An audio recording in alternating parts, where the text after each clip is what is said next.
drop to the break of dawn. Never gonna stop till I see the light. I'm feeling high, my little lady. I'm gonna take it to the other side. You know I used to smoke too much. You know I used to drink too much. Take a ride in my car. You can get me high, high, high. You know I used to smoke too much. And you know I used to drink too much. Take a ride in my car. We're gonna get real.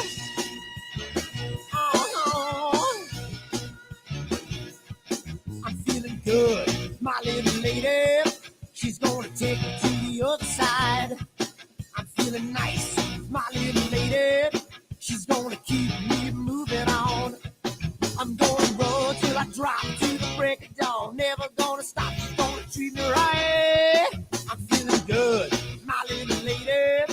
She's gonna take me to the other side. You know I used to smoke too much. And you know I used to drink too much. Take a ride in my car. And you can get me high, high, high. You know I used to smoke too much. And you know I used to drink too much. Take a ride in my car. And we're gonna get real. Come on, baby. Let's take a ride. I don't know where we're gonna go, but first, let's dance.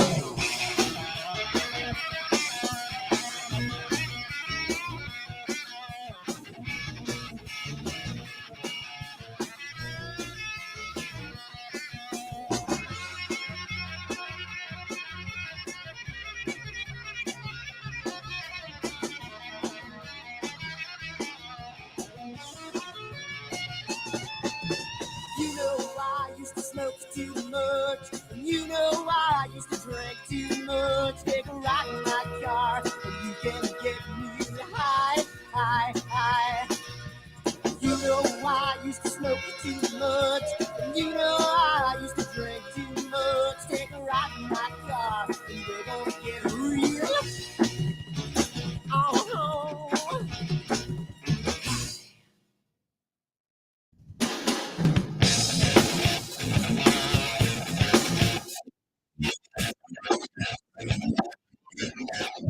Hi everyone, Dan here, and I just wanted to put a little snippet about AstroWorld and what we do because I want to get the word out because I think it's becoming more and more of a giant community, and I want to get the word out to some other people. So what we do at AstroWorld is we hold astrophotography chats on Wednesdays at 9 p.m. and Fridays at 8 p.m. Eastern time. And we just talk astrophotography. Wednesday's more of a techie kind of advanced intermediate, and Fridays is more of a newbie kind of thing. So if you want to check us out, and if you want to, hang out with some semi-decent people that like to go off the rails a little bit and have fun while they're doing it, come check us out at astroworldweb.com, and you can check out the schedule, and you can sign up for all the free giveaways that we do. We just gave away an Eagle 4 Pro, an Optolong filter kit, Charles Brackenstein's books, and a whole bunch of other stuff. So come to astroworldweb.com, hang out with us, have a good time, and as always, remember to keep imaging, keep educating, and clear skies. And I'll see you soon. Bye-bye.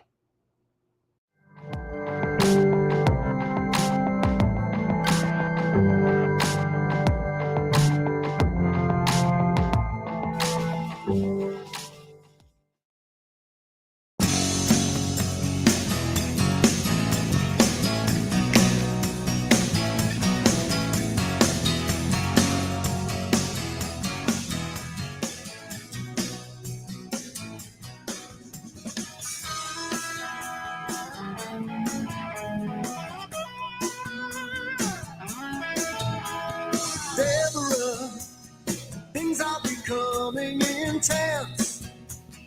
I ripped my jeans on your fence, hiding away from your man. Oh, it's a passion. Oh, tell a tale of 1,000 lonely days. Yeah, she's the real thing.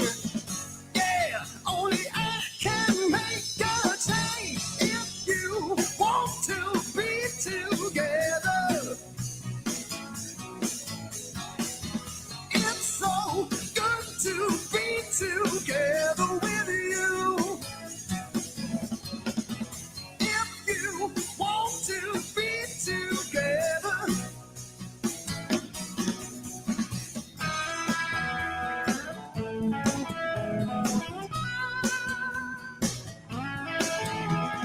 Deborah, I'm getting caught in the rain, standing here calling your name. Guess I got no one to blame. Yeah, it's a small town. Yeah, all the people turn and stare.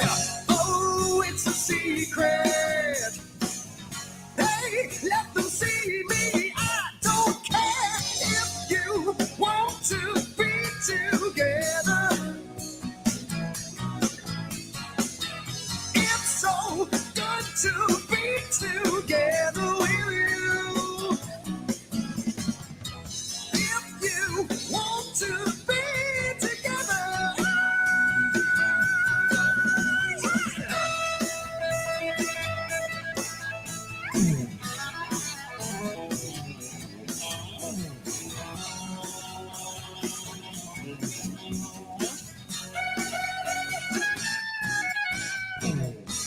If you want to be together,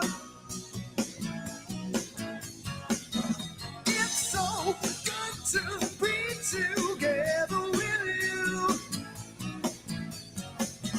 If you want to be together, say you want to be together. I'm feeling really guilty, but it feels so bad. Yeah, so good to be together. We did it before, and we can do it again. I'm tearing out my hair, 'cause I don't know when so good. You want to be together. Yeah, yeah, yeah, yeah, yeah. It's so good to be together. Yeah, so damn good. If you want to be together, it's so good, it's so good, yeah.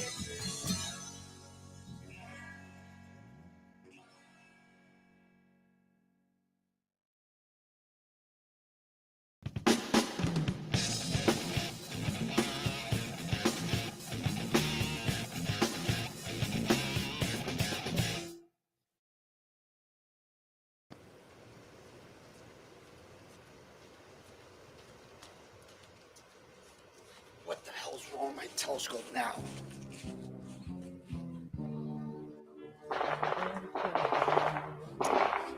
Yeah, what's wrong with this thing?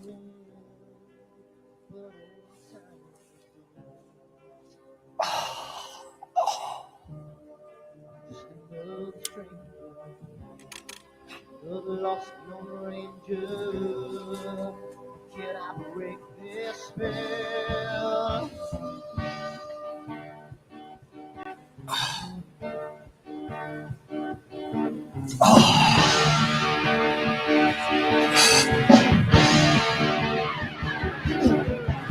Do one thing right, I make you do things wrong.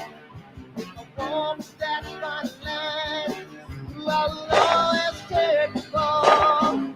If I just left, watch you leave from the right. I sleep all day long, and I'm dreaming through the night.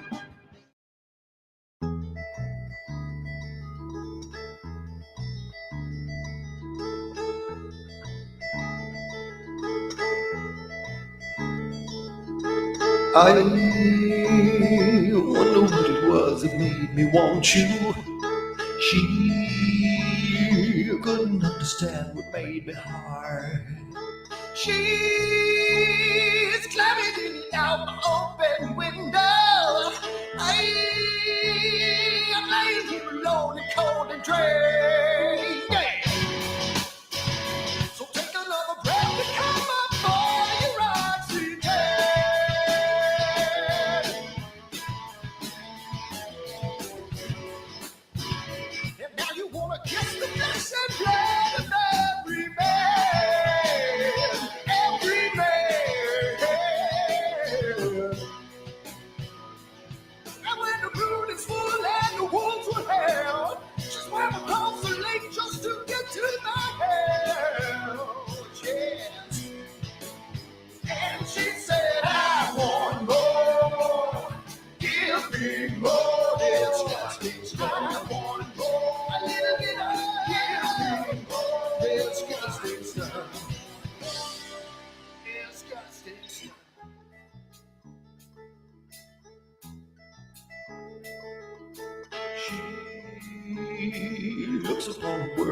talking tangled.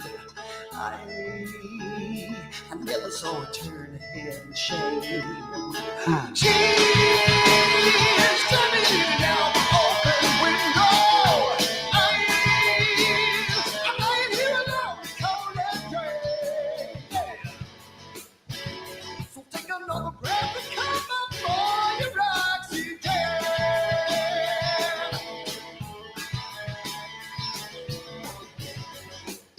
Hey, you know you wanna kiss the flesh and blood of every man, every man. Well, we all took turns and you swallowed the world. I never realized they had sat with us, man. And she said, I want more. Give me more disgusting stuff. A little bit of disgusting stuff. Disgusting stuff. Oh, you're making me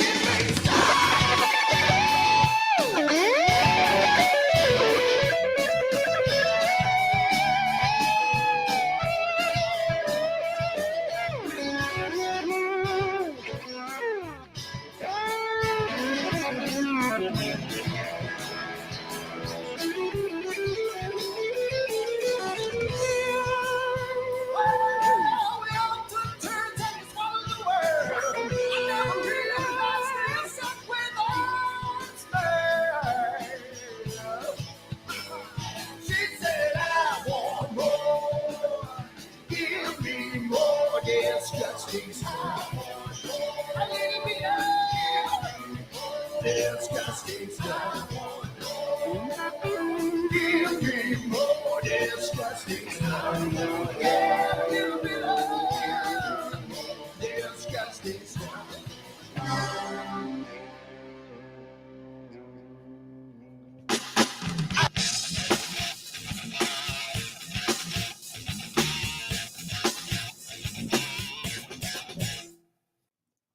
All right. Look who it is. Look who we got. The return of the 17th honeymooner. Jason James has returned, a little hairier than we left him. But that's what happens when you leave me in a closet to age. yeah, right. It's and it's been such that kind of day of aging that I had to load up here. So you're gonna have to excuse me, everybody. So Pre-gaming. I'm in the 9th inning already. So, but we're here tonight, and Eric will be joining us momentarily. But we have Jason that's back with us. For those of you that are new to the show that don't know who Jason is, Jason was the I guess part of the original triad. I guess if you think about it. I hear him. I don't Eric. see him, but I hear him. There we go. Oh, there he is. What's up, Eric? What's up, brother? And your audio is for crap, dude. I don't know what's going on. Give me a minute. Yeah, you sound like you're in a tunnel or something. Oh, No, the basement.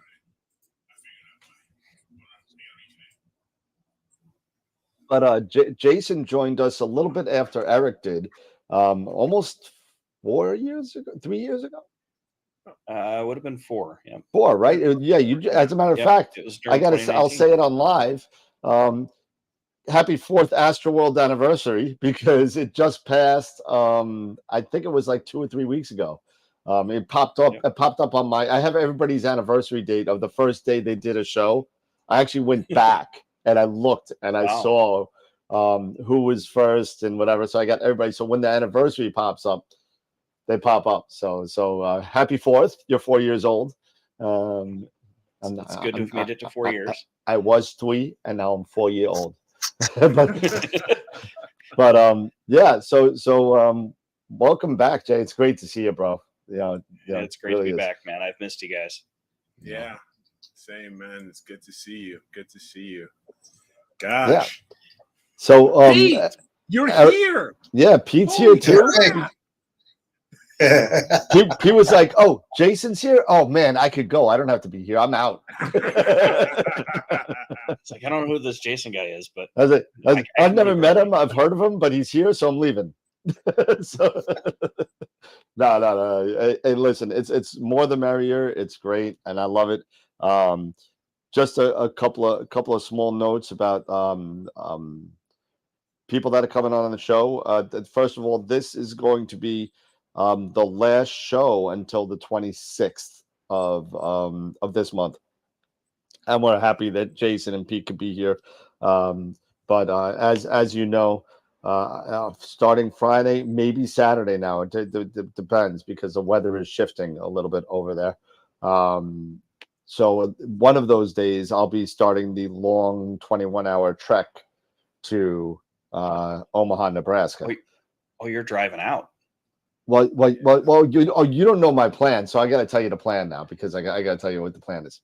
So the plan is this: drive, get to Chicago, have dinner with Eric, or whatever time we get there, get a dog or whatever we're doing, and sleep in Chicago. Fine. Drive to Riverside, Iowa, just so I could just sit at a bench in front of a sign that says the future birthplace of Captain James T. Kirk. So then we drive some more and we hit Omaha, and my wife has got cousins over there that we're also visiting. So it's two birds with one stone. And during that week is the Nebraska Star Party. So Nice. Nebraska Star Party is 5 hours northwest of Omaha. So we stay in Omaha, whatever crappy weather days there is, and then drive to Valentine, Nebraska, which is 5 hours northwest, like I said. And then depending on the weather, after that, 2 hours north of that is Mount Rushmore. So we're going to hit Mount Rushmore. And then 2 hours west of Mount Rushmore is Devil's Tower. So we're going to hit that and then work our way back around and go home. And that's it. So awesome. Wait, no. I got all the like mashed potatoes that's just add water, kinda, and I'm just gonna go like this.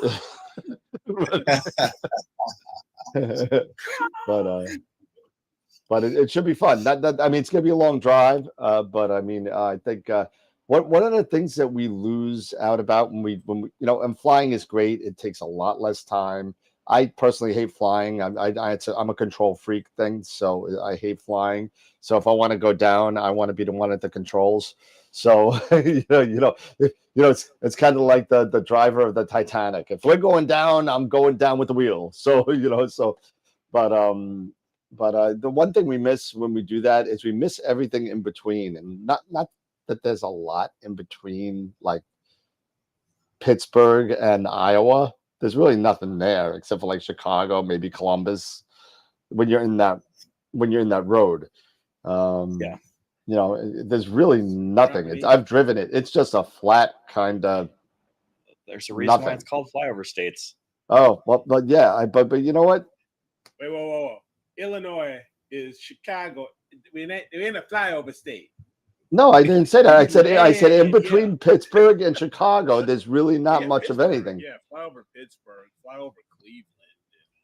Then once you get out of Chicago, it's pretty much fly over until you get to Phoenix.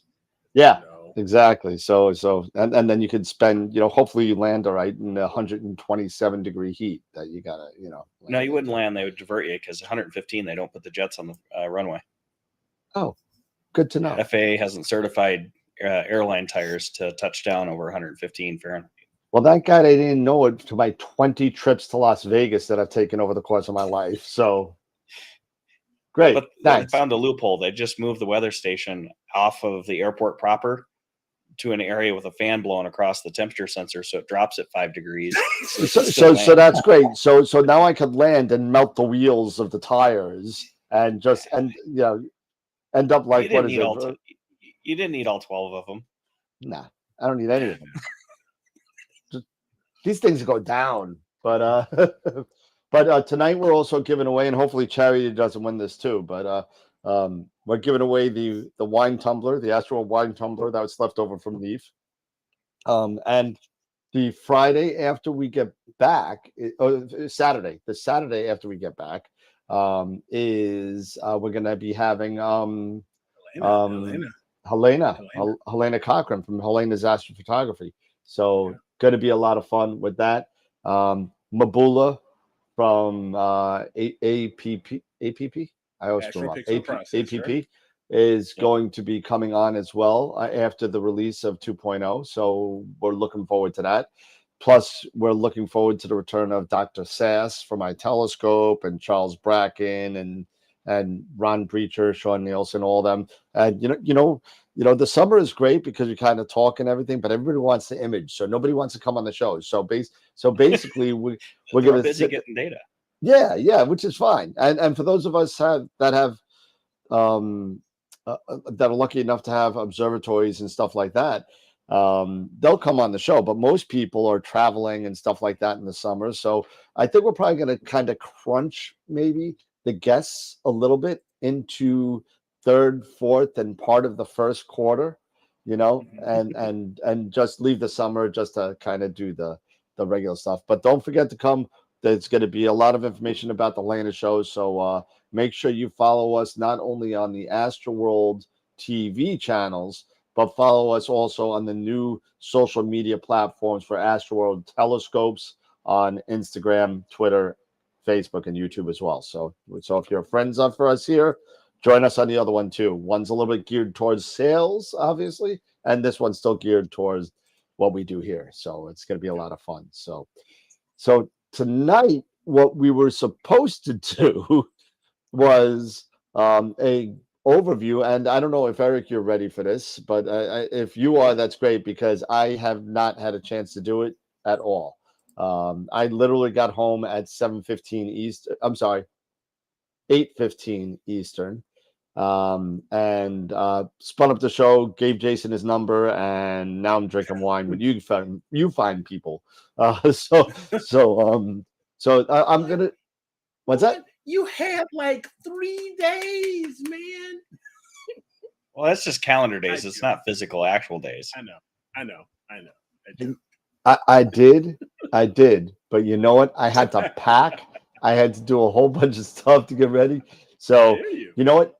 While you're doing yours, I'm gonna do like a PowerPoint presentation of the Masters, and somehow I'm gonna put this together while you guys are yapping in the background. So we're gonna be. So Eric's gonna be doing Cassiopeia. I'm gonna be flubbing my way through Perseus. And it's gonna be fun. Now. I mean, you can do it when we get back, or whenever. Yeah, we could do that too. We'll see. I've already talked for 15 minutes, so I mean, I'm 8 minutes over. So oh man, let me tell you something. I don't know if you could see, but I had something. I don't know. I'm sitting there. By the way, the reason why I was late. Same server crashed twice in 3 hours. It was fun. It was horrible. Whatever. Yeah. So and I'm sitting there with a friend of mine who I'm training on the servers, and all of a sudden there's a huge. It's like somebody took a pin and stabbed it in the corner of my eye, and I take my glasses and I throw them across the room. And I'm like, what the hell? It wasn't a bee. It wasn't nothing. And it was just like this sharp pain. And Jen tells me, like, yeah, this eye's a little lower than this one now. I'm like, what? Hope I didn't have a stroke and I got slope face and everything, So, just like it hurt a lot. And I can see it looking in the camera now. This eye is a lot lower than this one. It's kind of weird. Could be the lighting. We'll call it eyepiece eye. Yeah. It'd be great if I actually looked through an eyepiece. I don't remember the last time I looked through an eyepiece. I sold all my eyepieces. I don't even know. I'm trying to help, Dan. I kept 2 eyepieces. One is a 27 Panoptic, which is one of my favorite eyepieces on the planet. It's just a personal thing, whatever. The other one is a 17 Nagler Type 5. And the reason why I have that, and I bet he's watching in there somewhere, my buddy Torbinator, and if you're watching, he lent it to me like 8 years ago. And I was like, yeah, I'll just pay you off, whatever, I'll just pay you off. And we've been friends for like 25 years. And yeah, I'll just pay you off, whatever. 5 years goes by, he doesn't say nothing. 7 years goes by, he doesn't say nothing. 9 years go, 10 years, 20 years. They all go by. I still have it in there in my case from like 10 years ago. And he's like, nah, I don't need it. I got 7 Ethos eyepieces now. What do I need that for? So I said, yeah, well, I guess you don't need no money to buy a new eyepiece either, because you got them all. So right. So it's on permanent loan, I guess, like Bob Santos's 2600 MC right now. So Bob, if you're out there, I still have it. Oh, all right. So now I'm done talking. I didn't even start drinking yet. Okay. Very good. All right. So Eric, you ready to steal the show with Cassiopeia? Yeah. All right, rock and roll. Good. So you can give me a chance to see if I can make up Perseus. Yeah.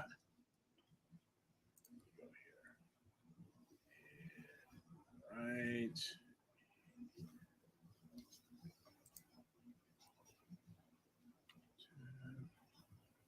Oh, and in case anybody else is watching, just so everybody knows, the Black Forest Star Party mail-in registration opened at 11 p.m. last night, not today. So they, for whatever reason, they opened the mail-in registration first before the online registration. However, I'm telling you, I know about 30 people personally that have already mailed in their checks. And that's only the 30 people that I know about. If you plan on going to Black Forest Star Party at Cherry Springs come September, make sure you get your check in tomorrow. Just get it in, be safe, because once that I'm telling you, one day of online registration, which opens up on the 19th, a week from today, I'm telling you by the 20th, at the very latest, the 21st, it's going to be closed up. So get your check in the mail today. My wife was wonderful enough to write a check, because I don't even know what a check looks like anymore, let alone how to fill it out. But she sent it out, put the stamp on. I didn't even know there was such thing as stamps anymore, but it's out in the mail right now. And just get it out there as soon as you can. But that being said, it looks like Eric's ready. Yeah, I'm ready. And I'll make Eric a little bit on the big side so we can see what's going on here. Booyah. Okay. Eric Watson, it's all yours, my friend. Thank you, sir. All right, let's do this. All right, so we've been going over the past few weeks over the constellations, and we've been talking about the constellations of Clash of the Titans. So this one, we are going to. Last week, we talked about Cepheus, the king. Now we're going to talk about his counterpart, his wife, Cassiopeia, the seated queen. So we're going to talk about some targets that are here in Cassiopeia. But before we get to those targets, a little bit of information about the constellation. Where exactly is Cassiopeia? Well, Cassiopeia is circumpolar to the North Pole. And what that basically means is that it's so close to the North Pole that it basically revolves right around the North Pole. And in my case, being at 42 degrees, it's always above the horizon. It never goes below my horizon. But it is the 25th largest constellation in the sky, occupying about 500, close to 600 square degrees, 598 square degrees. And it lies in that northern quadrant of the northern hemisphere, rather the first quadrant of the northern hemisphere. And it can be seen at latitudes as high as 90 degrees and as low as negative 20 degrees. And its neighboring constellations are Andromeda,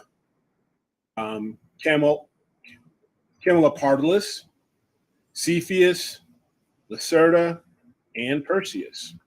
And here you see its right ascension and its declination addresses. So, bit of background, as you know, a lot of these the constellations, especially in the northern hemisphere, have stories behind them, especially from Greek mythology. And the story of Cassiopeia in Greek mythology is Cassiopeia was the wife of Cepheus and the mother of Andromeda. And she got into a bit of trouble. Her vanity and boasting of her and her daughter's beauty and comparing them to the sea nymphs, the Nereids, angered them, pissed them off, and the sea nymphs went to appeal to the sea god Poseidon to punish Cassiopeia for talking all her crap. So he said, all right, and he released Cetius, or the Kraken, whichever you want to call it, to basically take Andromeda that was being chained to a rock as a sacrifice to appease Poseidon. But Perseus comes in, saves the day, and saves Andromeda. So we all know the story of Clash of the Titans. He takes the head of the Gorgon Medusa, shows it to Cetus, and turns the sea monster into stone. Now, at the wedding of Perseus and Andromeda, a skirmish between Perseus and Andromeda's former suitor, Phineus, which is actually Cepheus's brother, breaks out. And being outnumbered by Phineus's friends and comrades, Perseus decides to use Medusa's head to turn his enemies to stone. And when that happened, Cassiopeia and Cepheus, they also end up looking at the Gorgon's head, and they also turn to stone. So upon their deaths, Poseidon condemns Cassiopeia to the stars, and Cepheus is right there next to her. But with Cassiopeia, she will be forever circling the North Pole, and during that circumpolar event, she is basically going to spend half her time upside down for her hubris in mocking the gods. So that's the story of Cassiopeia when it comes to Greek mythology. But about the constellation, it has a 3-letter abbreviation for the constellation that was adopted by the International Astronomical Union in 1922, and that abbreviation is simply CAS. It's also nicknamed, the constellation also nicknamed the W constellation, and it can be seen and it can be identified very easily by the asterism of the W that we see here. That's made up of the 5 brightest stars in the constellation. And the constellation was actually first cataloged by Ptolemy in the 2nd century, along with the other constellations in the Perseus family. So the brightest stars in the constellation are Shadar, or also known as Alpha Cassiopeia, Calf, which is Beta Cassiopeia, Navi, which is in the center, which is Gamma, Rukba, which is Delta, and Segin, which is Epsilon. And the constellation does have an annual meteor shower that occurs in December. That's called the Phi Cassiopeids. I misspelled that there, but that is the meteor shower that occurs every December. And the best time to view the constellation is actually in late fall and winter. So talking about some of the targets, there are actually 2 Messier objects in Cassiopeia, M52 and M101. And then you also have other open clusters. There are about 33 open clusters that I found information on. So there's a lot of open clusters within Cassiopeia. Another one is NGC 457, which is also known as the Owl Cluster. And we also have, of course, the Heart and the Soul nebulas, IC 1805 and 1848. We also have IC 59 and 63, which is known as the Ghost, which is a combination of a reflection nebula and H2 region, right here. And we have the Bubble Nebula, NGC 7365, which is right below it. And to the left of it is NGC 281, which is, this is Heart and Soul right here. But there's also the Pac-Man Nebula, which is also an H2 region, which is NGC 281. So these are some of the more frequently or some of the more common, you would maybe see an astroband of deep sky targets in Cassiopeia. But there's also a few other targets here that maybe want to be considered faint or obscure or off the beaten path. You have Abell 85, which is a supernova remnant. You have LDN 1295 and 1296, which is a dark nebula. You have the Small Rosette, which is Sharpless 170. You also have near the Bubble Nebula, Sharpless 157, which is also known as the Lobster Claw. And you have HFG1, which is this really cool planetary nebula. So if you have a long focal length scope, you may want to consider taking a shot at this one, which is, I think this one is a pretty cool one. So that's it. And that's the presentation I got for Cassiopeia. You're kidding. So no, that's it. It didn't buy Dan It's all enough time. I know. I got Dan's pick number 1. Oh, you do? Oh God. Okay. Wait. Oh, man. Talk, guys. Talk. Fill Did the air. Fill the air. Go through like this huge book or something? Dude, I had to find pictures and everything. Come on, man. I was gonna say, if you want to put us back up, You're back up. Yeah. There we go. back up. Hey Dan, I'm just wait till you get back. Let's wait till you get back. Really, though. All right. So I'm gonna debunk some myths real quick about Perseus, because if you really follow, and I knew a little bit about this already because I used to be a little bit of a mythology buff, and I read all these books about mythology and everything, and it's unfortunate that I love the movie. I love the original movie Clash of the Titans, and I thought it was. I love it. I love Burgess Meredith. I like the Rockies coach going.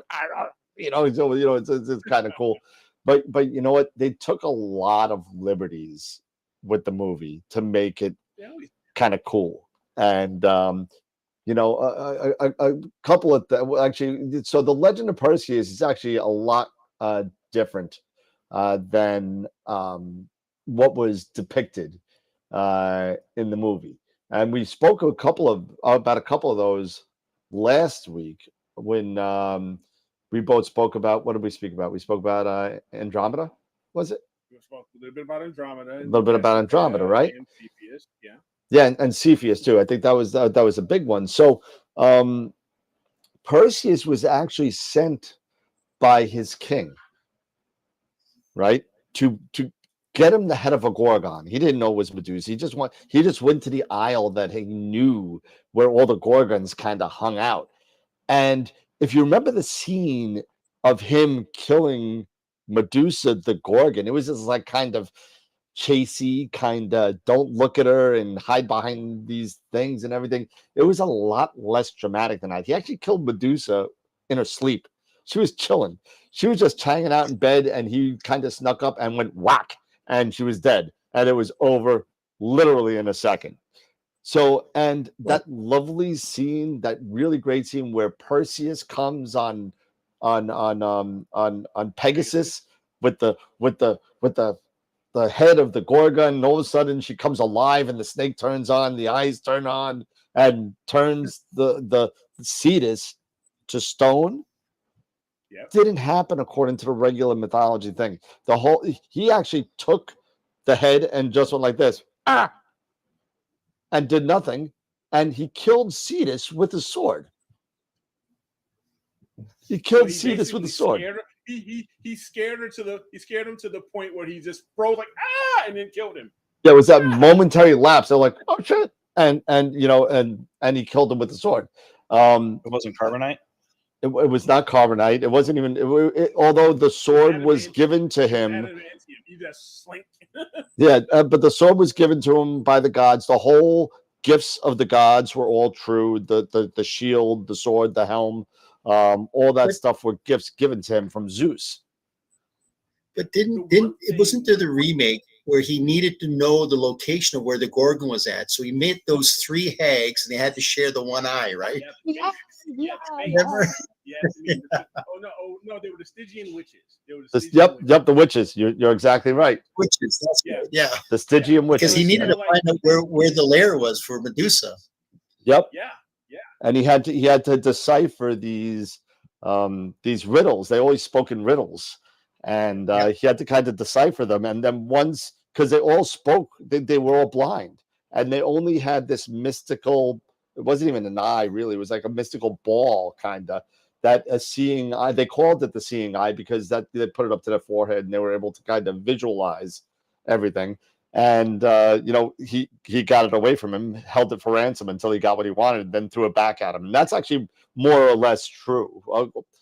Mythology really isn't true, but according to the original story, it was a little different.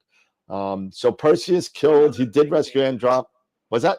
One other thing, Dan, is that they took liberty on is because if I remember, because I too was a kind of a mythology. Yeah, sure. Bring it on. I don't think Pegasus was actually in the original story. Nope. Because he got Athena gave him her helmet. Yep. He had this. Yeah, I believe he got this sword from Zeus, if not from Ares, but I think he got it from Zeus. The sword was Zeus. Yep. Now Ares was war, so I don't think he got anything from Ares. Yeah, I don't think he even did anything, but basically, and then he got Hermes's winged sandals. Yep. Speed. Yep. And that's how he got around. Yep. And not only that, and you're exactly right. Pegasus, and there was like Pegasus' brother. It was like a little less known. I think it was like Chrysor or Chrysora or something like that. There was 2 of them. And what happened was when Perseus killed the Gorgon Medusa, the Greeks were always fond of things coming out of people's head. The Greeks were always like, Andromeda came out of whatever. Who is it? Was it Andromeda or Cassiopeia? Athena. Somebody came out of Zeus's head, and then what happened was, and I'll look it up real quick. I think it's Chris. I can't even pronounce it. It's Greek. I don't know, but they both came out of the Medusa's head, and that's the last you saw of them until much later in Perseus's history. And it had nothing to do with the saving of Andromeda, or nothing to do with the drama that you saw in any of the Clash of the Titans movies. Yeah, interesting stuff. Sorry to blow it, but there you go. But the interesting thing too is, right, Cetus is the constellation, the whale. We always think of the monster being the Kraken. So another inaccuracy thrown into the mix. And you're exactly right. We actually hit on that last week, because the word Kraken, if you know anything about, again, Greek mythology, Kraken wasn't even a word until 1702. So it had nothing to do with that. Now Kraken was known, I think it was I think it's German, from the heritage of the word, but I think it's German, and it came from a guy that just was thinking about sea monsters, and it was more like wasn't a standing monster with 4 arms like it was in it was this kind of like Loch Ness monster type thing. It was kind of like this, like a squid. And wrapped around the angry octopus, right? Yeah, angry. The ship down into the sea, or exactly. But hey, that's what it is. But that'll be my thing on Perseus. I'll go into the double cluster M34, a couple other things that are in there. When I come back from vacation, I do apologize to everybody. Eric's right. I totally slacked off, but I'm sorry. I'm sorry. I kid, but No, it's all good. I mean, listen, life does come in the way, and absolutely it does. Hey, what? I just got back from I lucked out. Got here just basically almost like in the nick of time, from the start of the show because coming back from the hospital. Yeah, I know everything's good. I know you mentioned it on the show. Good. Okay, good. Yeah. She was, Robin's fine. Had outpatient surgery. Now she's upstairs. But, she's having some Panera, and she's gonna rest for like the next 5-6 weeks. Good. Getting back to that story. Yeah.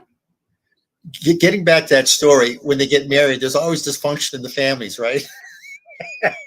They get married, all hell breaks loose. Oh yeah, wars, everything.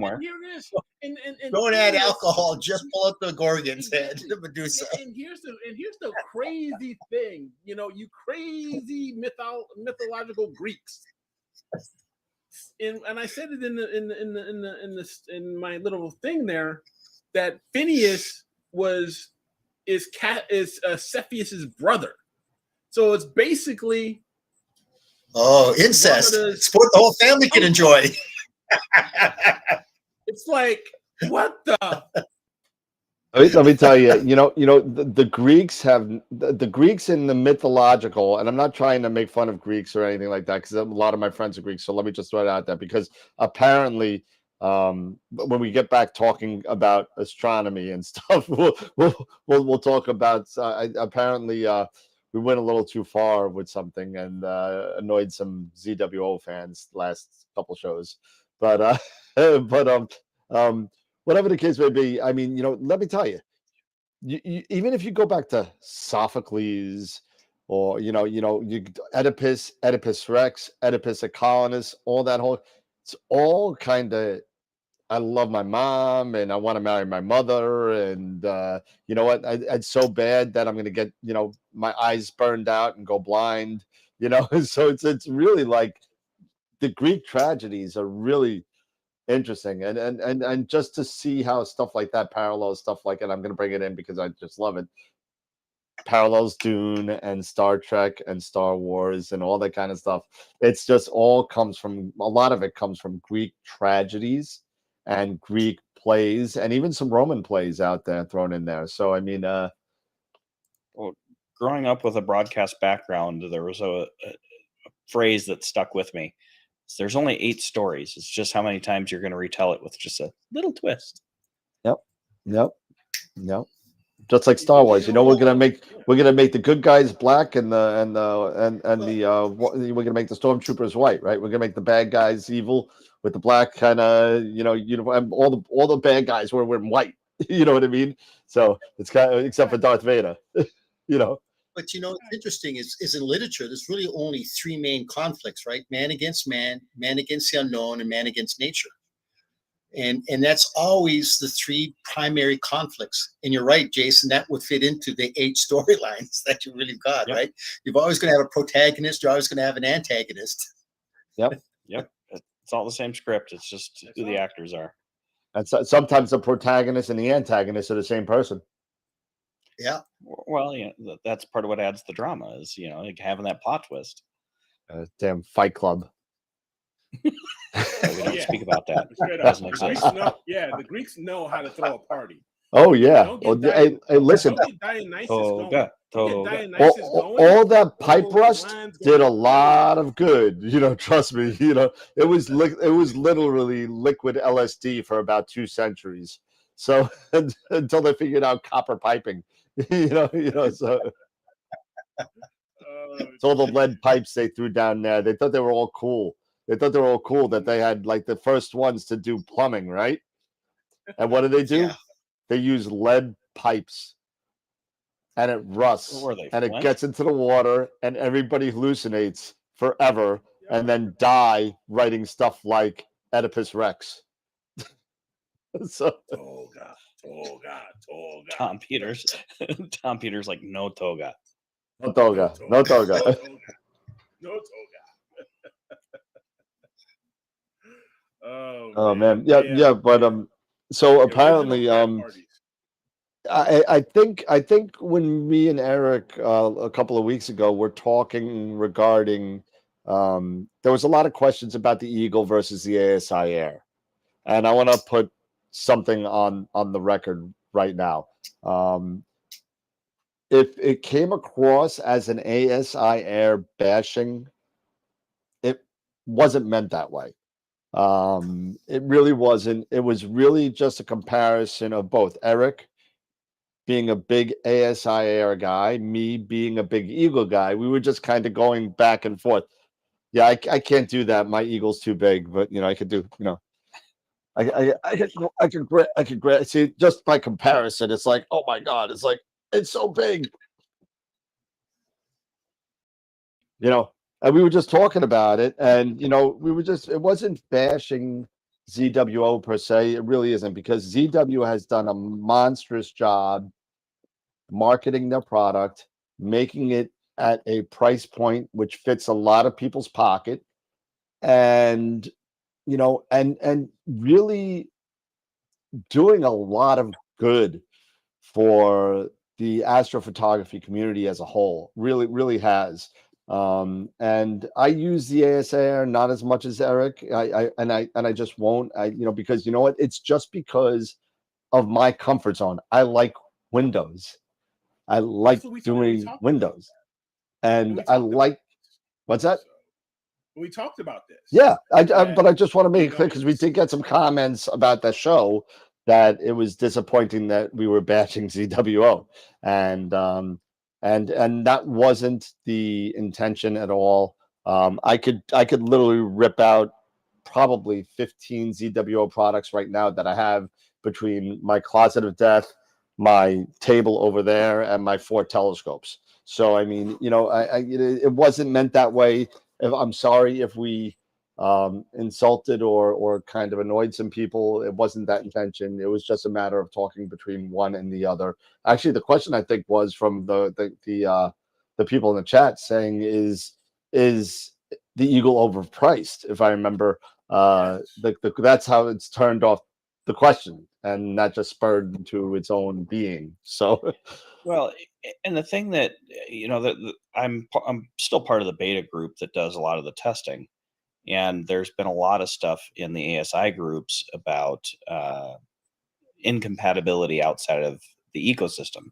Yeah, and we have to continue to remind people that the ecosystem is internally inclusive, because it's meant to be very specifically targeted, not only at their hardware internally, but very limited in what it does, so that it can excel at what it does for the price point.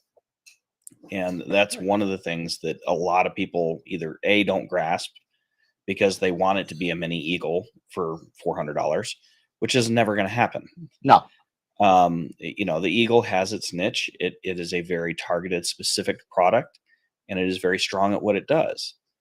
But at the price point that the ASI comes in, it makes it accessible to the masses. And to your point, it has changed the dynamic of the industry. I came in getting into the ASI Air because it made everything into one. I didn't have to have 5 pieces of software and have a scheduler to open everything up and run it. That wasn't something I wanted to deal with. I wanted to be the lazy astronomer. I want to sit in my chair, hit my iPad, get things polar aligned, and go. Yeah, I mean, that's what that's what we were talking about. I mean, really, it's just it's a good product. It really is. And you know what? And if you're a business person, to make this ecosystem the way that ZW has done, and come out with this $349 max piece of machinery, right? That can do what it does. And Jason, Eric, Pete, you guys know, once you start adding in different types of machines and stuff like that, and and adding stuff that's really kind of not, you can't test for every single error that's going to come out. If I want to use an Optech focuser, a QHY camera, a ZWO guider, I want to use my Pegasus NICs, and on top of that, I want to use a Pixis rotator and all this stuff. It's tough, and ASCOM does a really good job of doing that. But the software in Windows sometimes doesn't, So, and what ZWO did, which was either very, very smart or very, very greedy, whichever way you look at it. I call it. Honestly, it's smart. I call it. It's smart. This is innovative. It is. I agree. This is innovation. This is innovation at its finest, as far as me personally, because to be able to make, to have a system like this and be able to do what it does for the price point. I mean, to be able to plate solve, to be able to schedule, to be able to do video if you're doing planetary, to be able to live stacking. Live stacking. There's I can't go through all of the features that this little guy can do. I agree. And the software that it can do. And to Jason's point, what was it? What this was the ASI Air was marked in Sky and Telescope in early 2000 when it first came out as one of the hottest products of the year. Yeah. And for a good reason. Yeah. Because it changed. It totally flipped astrophotography, especially to get started into it. For people who were interested and wanted to do this, but sometimes, let's be honest, sometimes you don't. There's a learning curve, and to do what they market, the slogan is easy as 1, 2, 3. You can't. I can't argue with it. You can't. No. Well, and you have to somewhat equate it to the Mac and PC argument. Yeah. The Mac environment in its early years was really good at what it did because it was a closed ecosystem. It's a little more, slightly more open ecosystem now, especially coming off of the Intel days. But it did what it did, and it did it well because it was a closed environment. Yeah. Nobody could build parts outside of Apple. And the people that built it for Apple, it was exactly to their spec. So they can unequivocally say, this will work. And if it won't, we will fix it because they are all the same. Yep. So that was one of the big things that really comes out of it, was being able to take and have a controlled environment that they can more easily adapt. Yeah. And Tarek, I hate to tell you, bro, ain't gonna happen. Never, ever will you see a QHY camera attached to a ZAW or ASI. It will never happen. It's a closed ecosystem thing. And that's what we're talking about, Tarek, is people don't understand. It is a closed environment once you get past the mount. The mount is the only thing that will be outside of their ecosystem. Yes. Everything else will be theirs. Scopes are relevant because they're using focusers and cameras and whatnot. That's the main control interface. Yep. Yeah. And it's tough, because in all fairness, I mean, ZWO, right? I mean, they have what? 2 mounts? Yeah, they just came out with 2 mounts. The three, currently the 3 and the 5. I mean, how many mounts and mount distributors are out there? I mean, oh my God. I mean, Ioptron's got 30 different mounts, and Skywatcher's got 15 different mounts, and whoever else. There's so many, Celestron. I mean, there's so many different mount makers out there. You got to be compatible with different mounts because, in all fairness, it's not a focuser. You know what I mean? You can make one focuser and be done. Yeah. You know what I mean? Well, there's a lot of argument right now about the build quality of the or the the foundation of all the cameras. They're all using the same sensors because that's what everybody's building the technology on. So there's a lot of scuttlebutt about the sensor that's being used in this one being used in that one, in a ZWO, and then finding a comparable in QHY. The biggest outstanding piece is the firmware, because the firmware unlocks different features or tweaks features to enhance them to make it better and stand out in their market. And that's why competition exists. It's to drive, I want this to work better, then go with that camera. I want this to work and be at this price point, then go with that camera. Yeah, I remember we talked about this a couple of years ago. I think somebody was talking about, I don't remember where, but that there was rumor around of QHY coming out with an answer to the ASI Air. Many, like before, I think this was pre-COVID. I think this is while Jason was on the show the first time we were talking about it.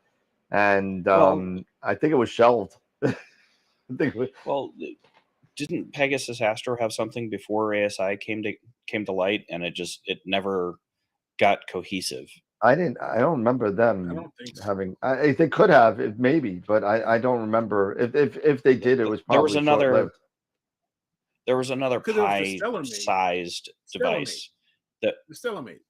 Stellarmate. Oh, it's Stellarmate. Oh, yeah, my famous Frisbee episode. Yeah, K-Star. That was running on K-Stars. K-Stars. Yep. Yeah. But again, I think that Stellarmate was made by Stellarmate. I don't think it was made by anybody else. Okay. Yeah. Well, and it's not failure to launch. It's just that they couldn't get enough development behind it to get it stable. And that's where ZWO came out and went, okay, we'll make it stable. And they did. I was just not a fan of K-Stars, and it was just a complete horror show. It was, I literally did a live stream with that for like 3.5 hours.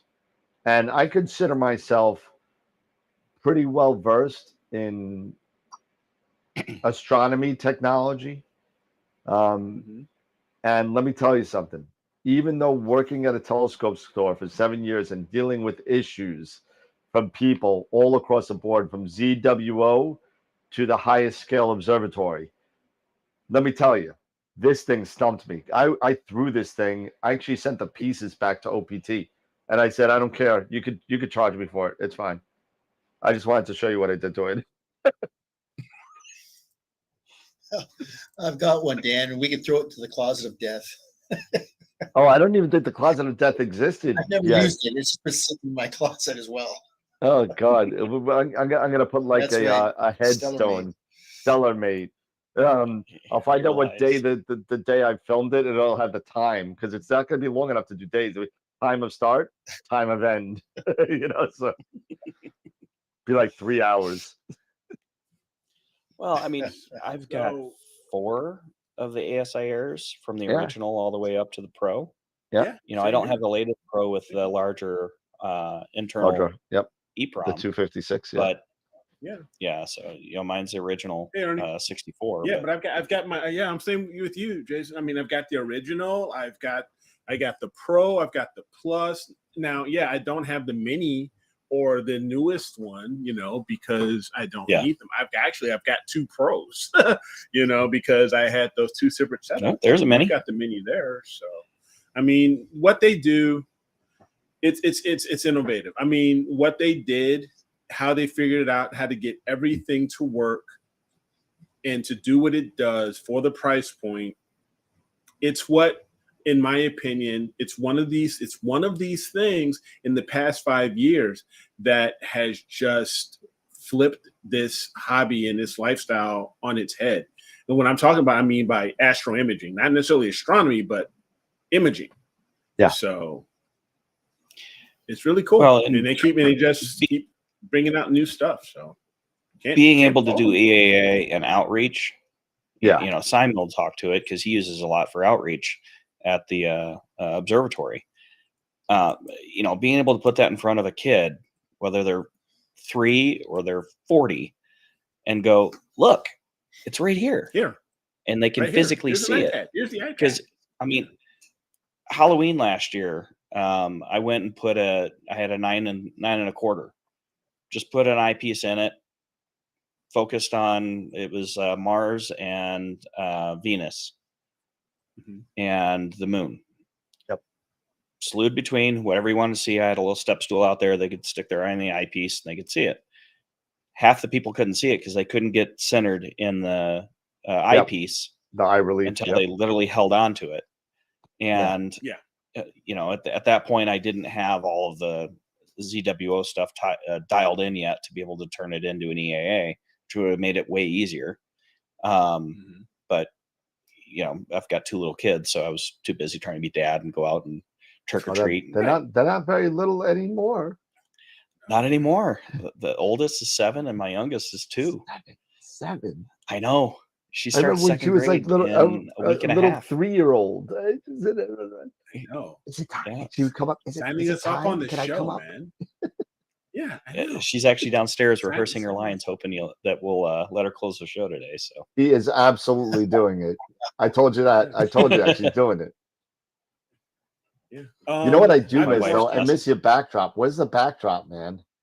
it's in a Ah, drawer because during the pandemic, I had to switch to doing a ton of Zoom meetings, and it became too much of a distraction for the non-Astro people going, "What is your background?" It's a spaceship. I'm currently orbiting Earth. there you go. So I ended up So having to you take it guys down, know so I just went to I'm working on Wolf Rayet 134. So I'm still gathering. I'm focused more on oxygen right now because I don't want just to get the flying fish. I want to be able to see the eyeball, right? So It take a one lot the of things- time, man. Yeah, I'm gonna have to put in a lot of time and oxygen. It looks on like this an angry fish. eye, really. It looks like the eyebrows coming down and the eyeball. Yeah. And And it just brought me back to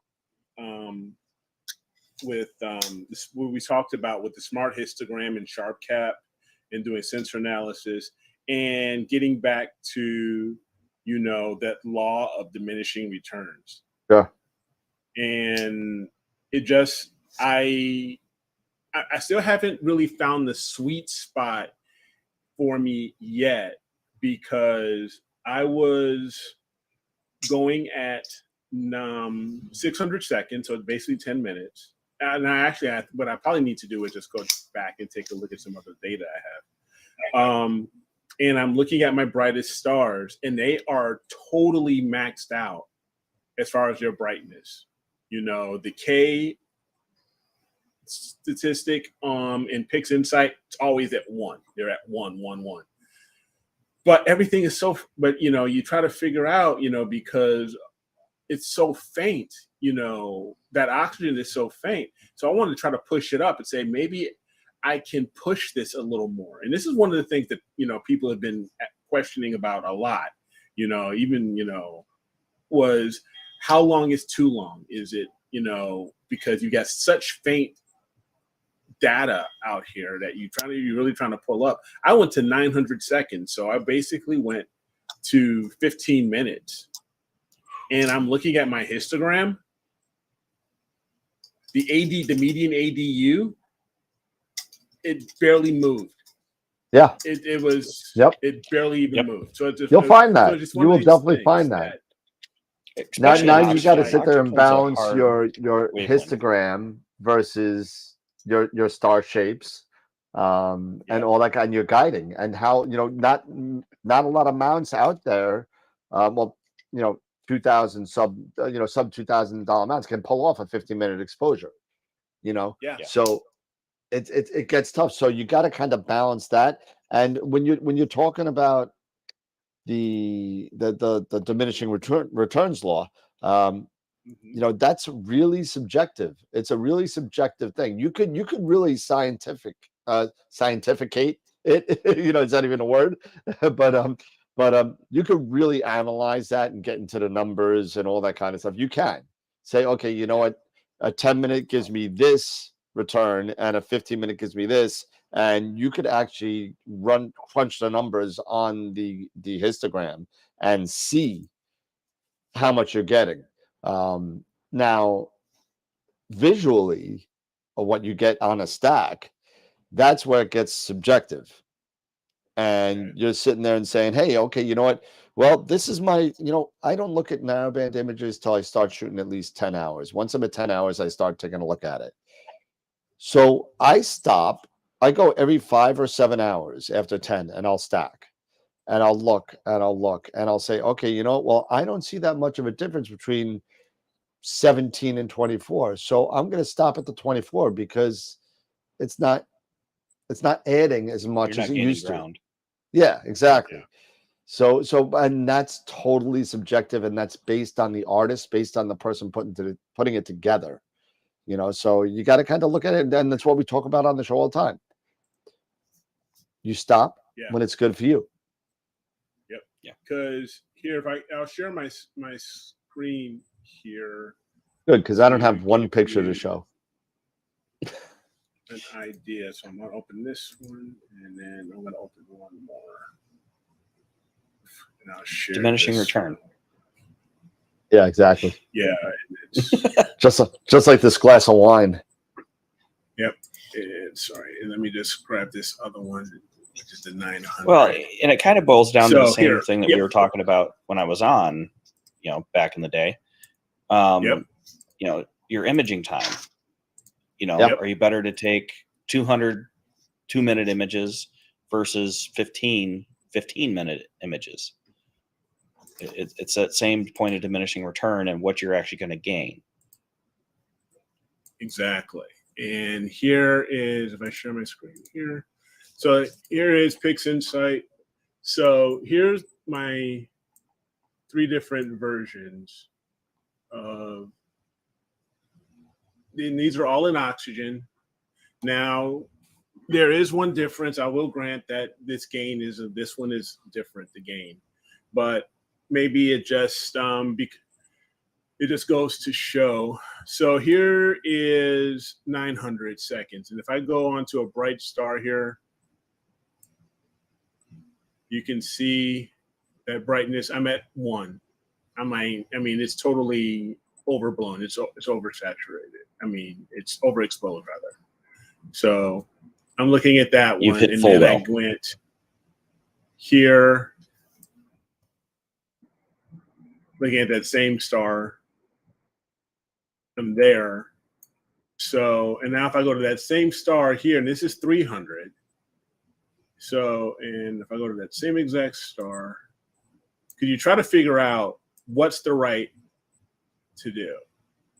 And now I'm at 86, which is probably where, 86 or like that 86% or, in that 90 percentile is probably realistically where I would want to be. So once again, you're looking at there, Eric. And this is now, granted, this is also, I'm at a gain of 100. So maybe ideally my best exposure probably is going to be 300 at a gain of, 300 seconds and with a gain, being at unity gain. So Eric, really want those stars. Yeah. With the ZWO cameras, you can either be at unity gain, you can be at the lowest read noise, or you can be at dynamic range.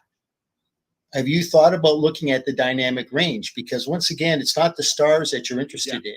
It's just interested in nebula complex. So what you want to do is you want to just mask out those stars and do that later on. You just want to get the nebula in O3. So I would say change that to dynamic range. Put the setting at dynamic range because that's what you want. Because that's 0 gain. Because dynamic range is you're at 0 gain. Well, it depends on the camera. Yeah, it depends so you're upon using the the 533. ZWO. So the native gain is 100 on the 533. Correct. So that's where you're going to get your best dynamic range is in that zone. Oh, the other thing is you're doing your read value on one of the brightest spots. You're not looking at the nebula, you're looking at a star. So your dynamic there isn't a good metric because when you're looking at the middle box and for me on the left that you're currently adjusting, you're seeing the same amount of detail between the 600 and the 900 second exposure. Yeah. So you're not seeing an appreciable gain. But if you took more of the 300 or the 600 second, you'll probably get a better data set because you're hitting full well on the stars, but the stars are negligible because you'll end up removing them in your processing and put them back in as RGB to get the color. Does that make sense? Yeah. So what you really want to be looking at is the dynamic of your target, not the white points of the star. Okay. Exactly. Yeah, you're focusing on the target is really what you're interested in. Okay. And looking at the target between the 600 and the 900 second, there's not an appreciable gain for the extra 5 minutes of imaging. Right. Exactly. So I would do a few more of the 10-minute exposure, the 600 second. Yep. You know, gain 100. Yep. So you're at the full dynamic range, and then I do an RGB set of your stars to be able to take and get the stars, and I do star mask and put it back in later. Yeah, because if I just out of curiosity, yes. Just out of curiosity, what's your luminance? What's your settings for your luminance on that? Oh, this one I'm not doing any luminance. I was just doing RGB and for the stars and just HA and O3 for the okay. Because I was going to say, if you had a luminance, just go about 2.5 to 3 times the exposure that you would for your luminance for your O3. Okay. And the luminance channel would actually probably help you. I'll share, if I can share this with you as well really quick. Looking at this histogram, here's the histogram average.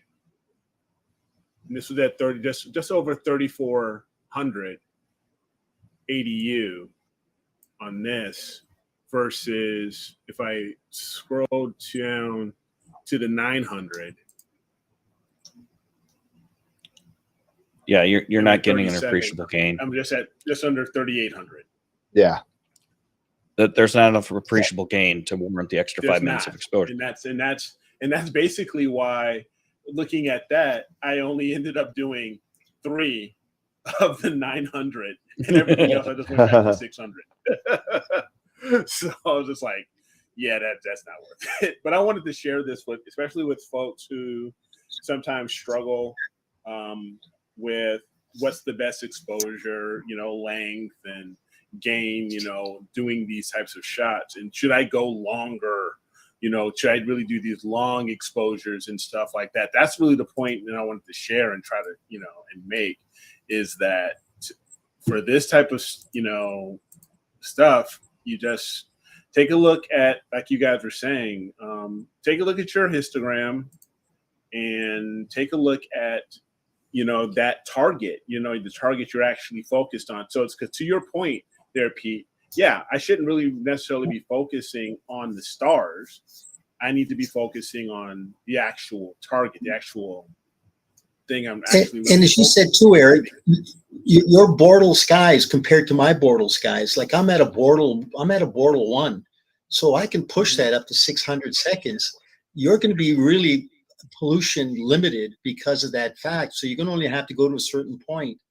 And you're really just going to have to just kind of say, at what point do I say I'm not going to push it anymore? Because you're what, at a Bortle? You're at a Bortle 8, Bortle 9. No, he's a 5, 6. I'm actually at a 5 or around between 5 and 6 for me. Okay, I'm at between the 5 and 6. I'm the only 8 person here. Let's get that straight. Well, Jason, what are you? Because you're not that far. I'm a Bortle outside 6. Of Phoenix. Yeah, he's a 6. Well, I'm actually pretty far outside of Phoenix, so I'm on the outskirts of town. You can actually see the light bubble from my house. Gotcha. So I'm in a Bortle 6 with the development and stuff. We're starting a borderline on a Bortle 7. Yeah, and that's kind of how I am with going from 5 to 6. Yeah. Just before we get too late, everybody, just so everybody knows, because we got like the highest amount of watches that we have right now. We had almost 30. And if you want to win the wine tumbler, you got to do the same thing you did the last week for the Closet of Death. You got to go on the website and sign up for the wine tumbler. It's up, it's running. Go up, sign in, put your email in there. You'll put your name in there, and we'll put you on the wheel again. So wine tumbler going out for all you drunkards out there. There you go. Oh, and speaking of, since we're not going to be, the show's not going to be going, at least until what 2 weeks or a week and a half? A week from next Wednesday. And a week from next Wednesday.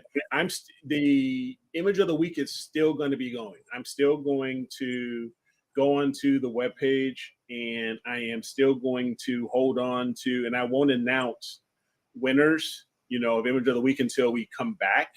But I am going to go onto the website and update links and, folders. So for next week's image of the week, you can still put in, vote, all of that stuff. Even though we're not going to be online, or live, you can still go ahead and put in your entries for next week's image of the week, and and then you can vote and stuff like that. So just wanted to let everybody know that. And one thing, Dan, that because of NEAF and us being so involved in NEAF at the time being, in April, we didn't actually have an image of the month for April. I didn't. Well, yeah, April we didn't have it, and I thought we were going to use that for we were going to use that slot for the person with the most pictures of the week winner, like Greg Mary did last year. Okay. So whoever wins the most picture of the week, and Greg Meyer had 6, if I remember right, 6 pictures of the week winners. Because I think that, even though you could only have one picture of the month, I think the one with the most pictures of the week should also be honored in some sort of way. And so since we didn't have one, I figured we would just throw that in that month anyway. So. Gotcha. Nope, perfect. That way I know that as well. Yeah, Greg, you slacking this year. And Greg, don't think I didn't see you stalking Luca Matico last night either, because I was there. Oh, we'll take a look. Okay, cool. Nope, it looks like I got to fix something. It didn't go up right. All right, let me fix this real quick. Oh, I see one. Let's see. Hey, Eric. Yes.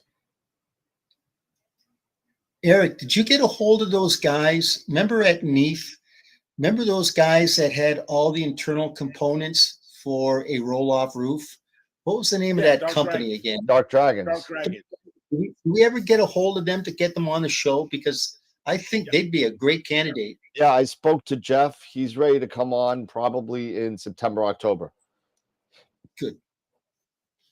Yeah, I think they got a hell of a little product. Actually, Eric did it. Eric, if he ever puts it up online, did a great interview with those guys.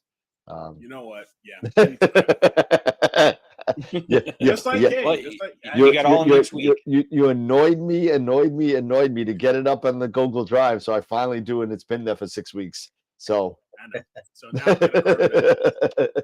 that's on me. When should you submit for next week? If you take, I am thinking. I was updating the website and updating some of the rules and everything. Yeah, I saw it. It looks good, man. Nice job. I'm getting there. I believe I will open everything up and get the new link up for depositing on Saturday. I'll work on trying to get it for Saturday morning, Ernie. I'm not sure exactly what time. I'll try to remind myself to also drop it into Discord to make an announcement in Discord to let you know that the new week is up. I submitted a shot on Sunday, but already closed to admissions this week. Yes, please. If you can look at using WEBP, that would be great. There are converters, free converters, if you don't have Photoshop, where you can convert that JPEG or PNG file to a WebP file. And what I'm doing is because of the sizes, and I am actually going about 75% on lossy compression, and that usually still brings out a very good image.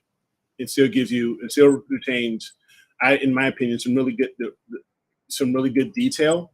So you can still pixel peep if you're a pixel peeper, and make a decision on which image you want to vote for. So, but yeah, Tom, if we can do it on a WebP, then that would be great. If not, it's not. You know what? All in all, if you can't, you can't. It's not a big deal. You can just go ahead and do that, and then I'll convert it. When I'm doing them. But if you can just do it there right again, then that would be great.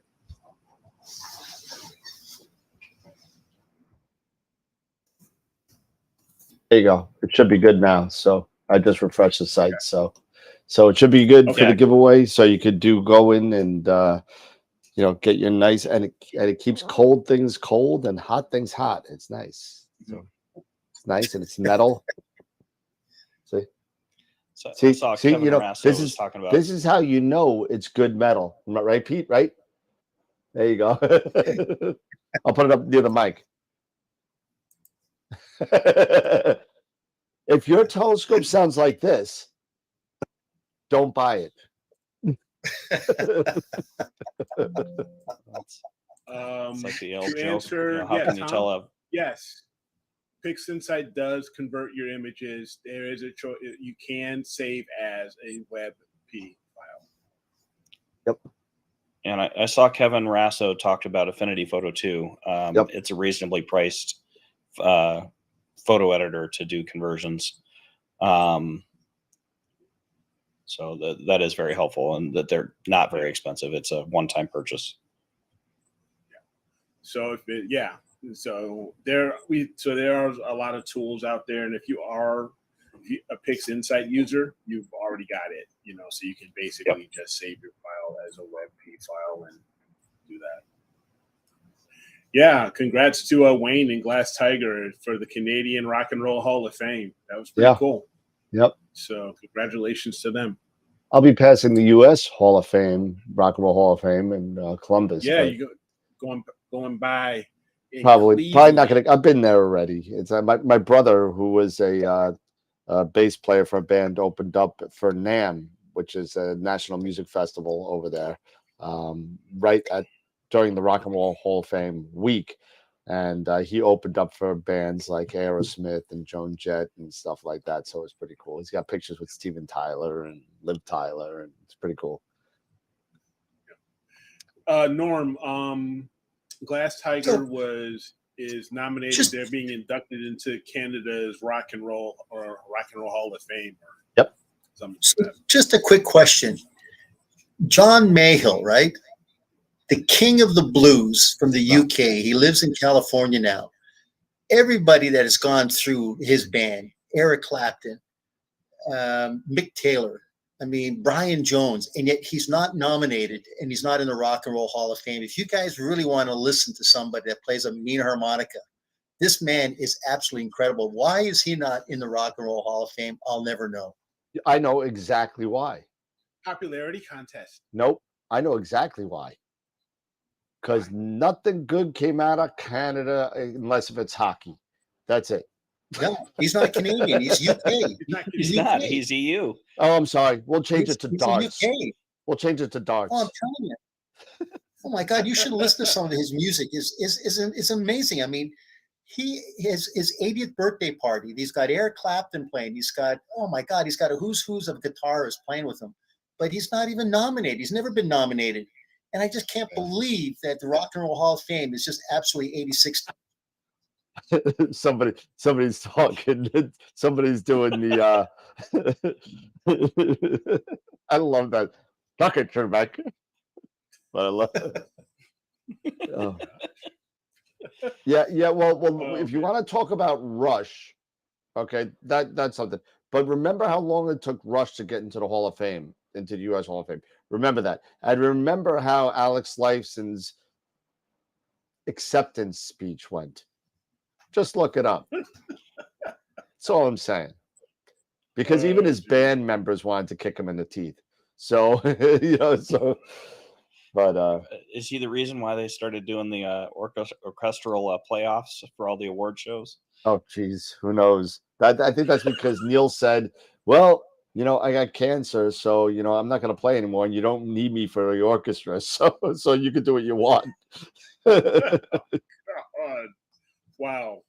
Hey, listen, I am a huge Rush fan. I traveled up to Canada for the Neil Peart tribute last year that was put off because of COVID. Neil passed away, unfortunately, due to brain cancer back in 2020. And they were going to be doing a tribute at Lakeside Park. And for you Rush fans out there, that's the title of one of their songs on one of their worst albums.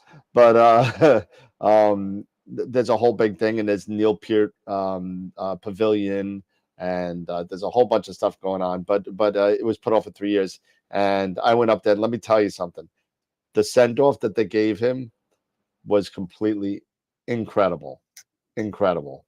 And it was done very, very well and very, very tasteful. And the band stayed away, which made it even more tasteful. You know, because they all said they wanted to be about him, as because if they showed up, it'd be more about Rush and not about the foundation. And it was really, really cool. So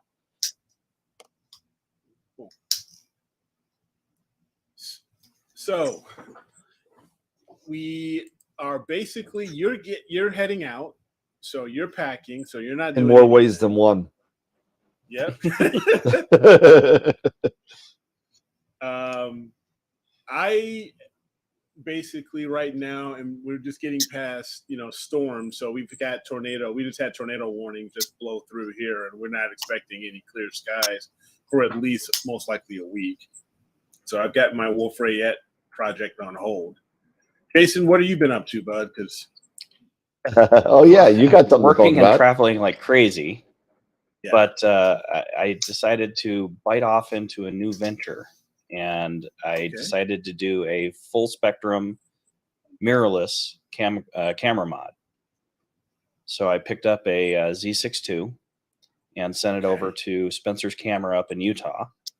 Yeah. And they just completed the full spectrum modification. And I'm primarily looking to do the IR chrome filter, which is basically a modern take on the aerochrome that was primarily designed for the U.S. military. What is that? So it is it was made for the military because it makes all of the organic material, trees and plants, look orange, and everything that is man-made or non-organic is natural color or fairly close to it.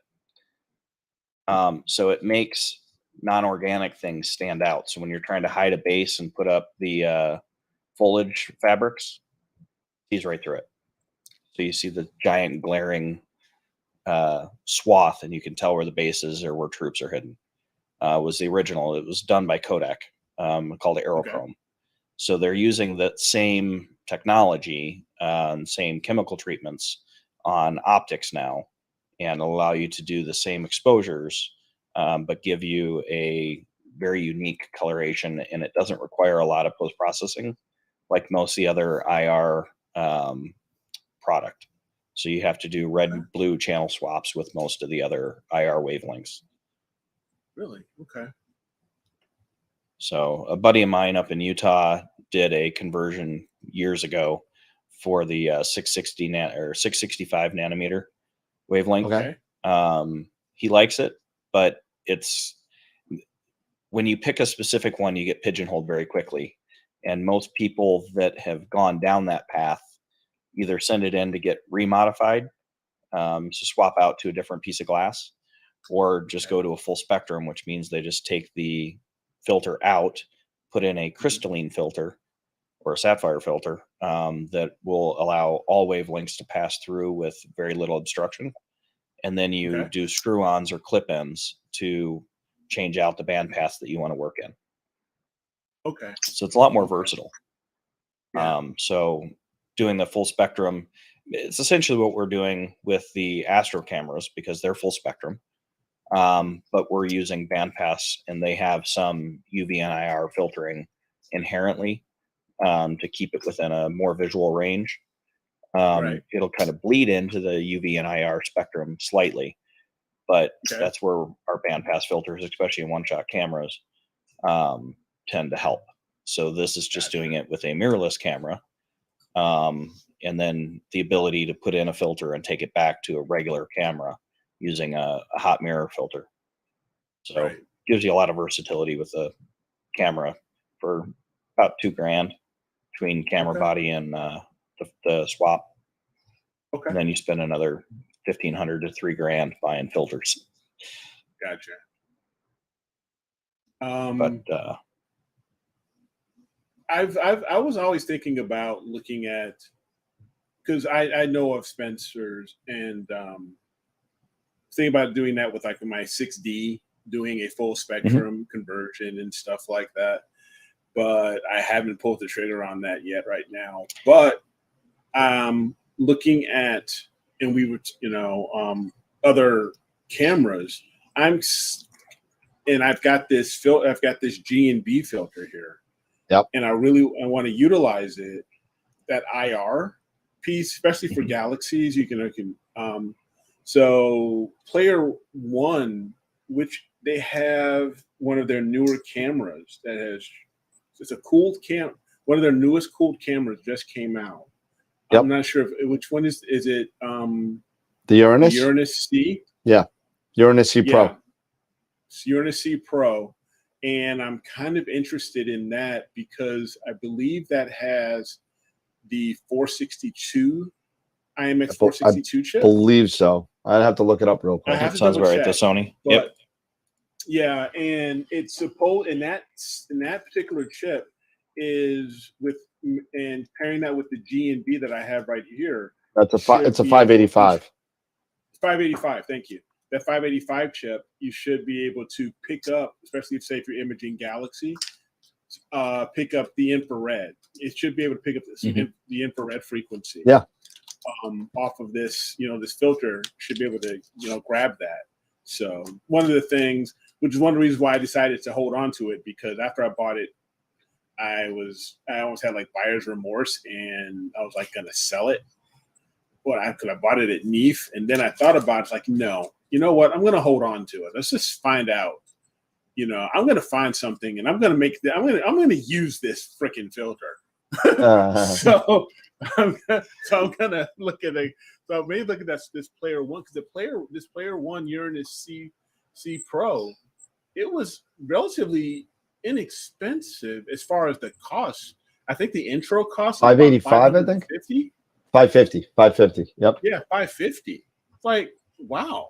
So something to definitely consider. No, but again, it looks like a great camera. You just got to remember a couple of things about what you're getting for 550. It's a 12-bit cam. It's a 1-inch chip sensor. Yeah, 1-inch chip size. Yes. So but it comes with a lot of cool stuff too. It comes with the rear facing tilt plate, which I love. That you could actually have a tilt plate that you could actually use. It's great. It's a carbon fiber housing, which makes it super light, which is just ridiculous. The cooling is a 40 degree under ambient, which is really great. So there's a lot of good stuff, and it's got a 91% quantum efficiency. It's great. Yeah. Is that still a Peltier cooler then? It is. Yep. Okay. Yep. What's that? It's not Tech. It's Peltier. Okay. Yep. So yeah, it looks really. I'm sorry. That's a lie. I'm sorry. That's a lie. I'm sorry. It's a 2-stage Tech. I'm sorry. That's a lie. Okay. I was gonna say, getting 40 below ambient, it would have to be something. Yeah, it's a 2-stage Tech, so it does do it, and it's also got the anti-do, which is great as well. So I mean that when you Tom, stop! Just don't take it down to Titanic. Oh, careful, Tom. What happened? Too soon. Oh man! What? So it could crush like everything else? Oh gosh! I am sure these Player One cameras did so much more testing than the guy that made that sub. I'll tell you that right now. That's let's just leave it at that. Still too soon for me. Yeah. But that Uranus C, for the price point, Looks I very mean, interesting. Yes, it's 550 a for a 1 cool camera with a decent sensor, a cool 12-bit camera. camera with anti-dew and cooling and Anti-dew, zero amp glow, a nice good sized well depth, full well a depth tilt plate you could use. tilt plate. You can use good quantum Now, efficiency. the 91% quantum efficiency is a little bit lower than kind of on par cameras.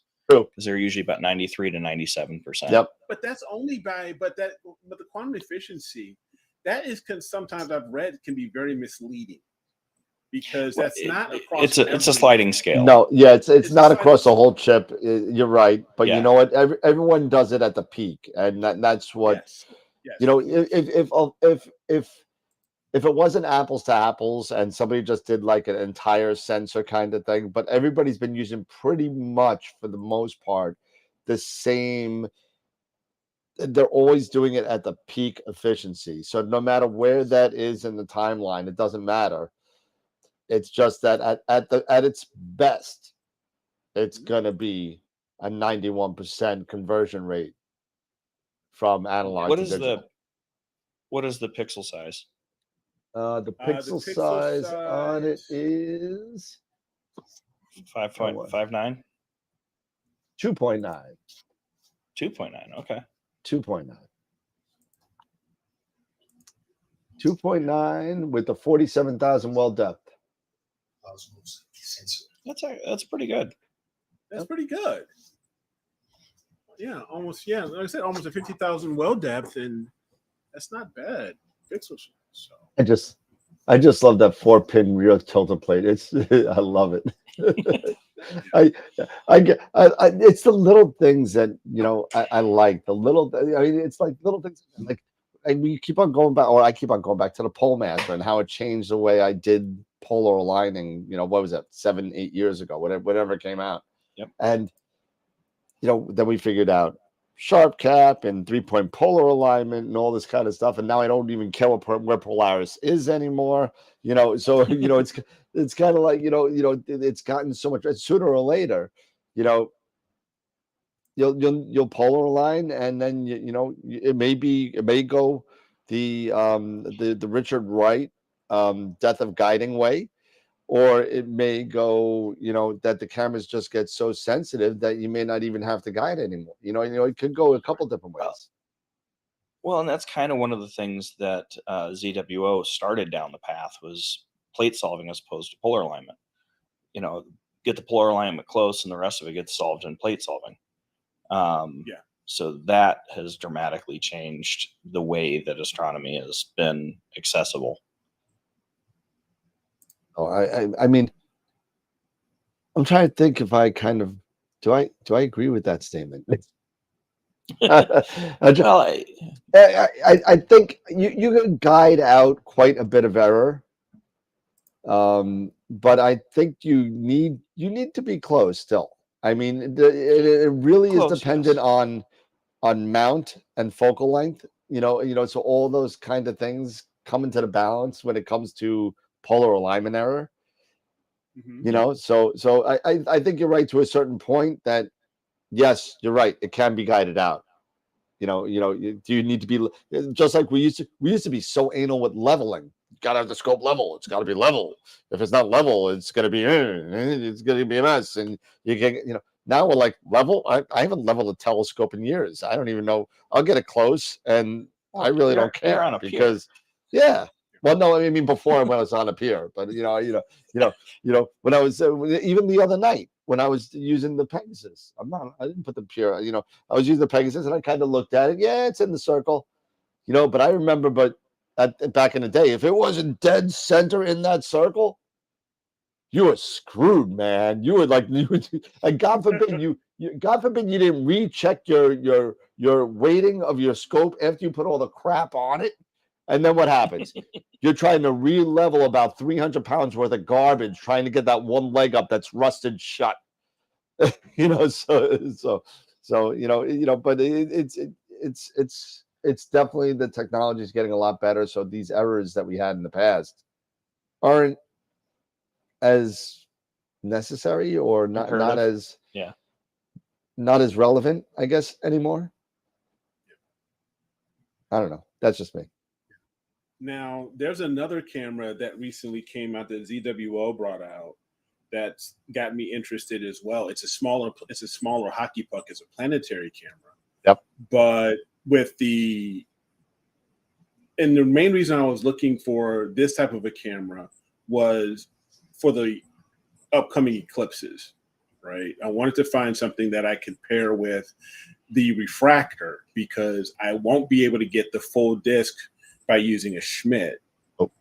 But I want to get the full disc. So I was looking at the ASI 482 MC. Okay. And it fits very well. Looking at astronomy.tools, it'll fit really well as far as the field of view calculator. It'll get the full disc with the but one thing that's also very cool, if they ever bring something out with a cool type, is the pixel size. The pixel size is 5.9 microns, which is much larger. It's double what you normally see. So when you have these, at least for longer focal length scopes, getting these slightly larger pixel sizes, that will benefit. So even if you're bending, so you may not necessarily need to bend, being at that slightly larger size, because, for example, the 533 is 3.76 microns. Yep. So you're almost at 7. With this one, you're slightly smaller. You're maybe closer to 6. So you may be able to, if they would bring out a cooled version of this, when I'm speaking on long focal length telescopes and pairing it with that, they cool it. I think that would be kind of nice to for a one-shot color camera. Yeah. But for something like this one, the 482, the price for it's $350 from ZWO, and I think that would be a really nice pairing for me to try, and a nice price point, $350, and I can try my hand at solar. I can just get a white filter, and then try my hand at solar with that, just doing some high-speed video, because I believe, what was it? It's 82 and a half frames per second. So still, that's pretty fast. So for to do that high-speed video. So I think that would be a good fit. I was looking at, what was it? It was the Apollo from Player One. That's what I was looking at. Yeah. That's the one that I was looking at. That's so I'm looking at it again. It has a 429, 84 frame per second, 12-bit camera with a global shutter. And I think that'll be fine with the solar. I think that'll be great. Yes. So. Now, you talk about the Max or the Mini? Either one. The Max. The only difference between the Max and the Mini is that you got a little bit bigger of a sensor, and the frames per second are a little bit faster. And that's really the only big differences between the two. One's a mini, one's a puck, if you want to call it that way. Right. So, Right. But I mean, they're all great cameras. The ZWO, Player One, or whatever else you want to get, QHY, as long as you get something with a nice, fast shutter speed. Yeah. Where you're, frames per second, not shutter speed. I'm sorry, frame per second. Frames per second, yeah. So I'm thinking back in the day, but frame per second. So you're able to get those nice kind of, because planetary objects like to go in and out of focus, right?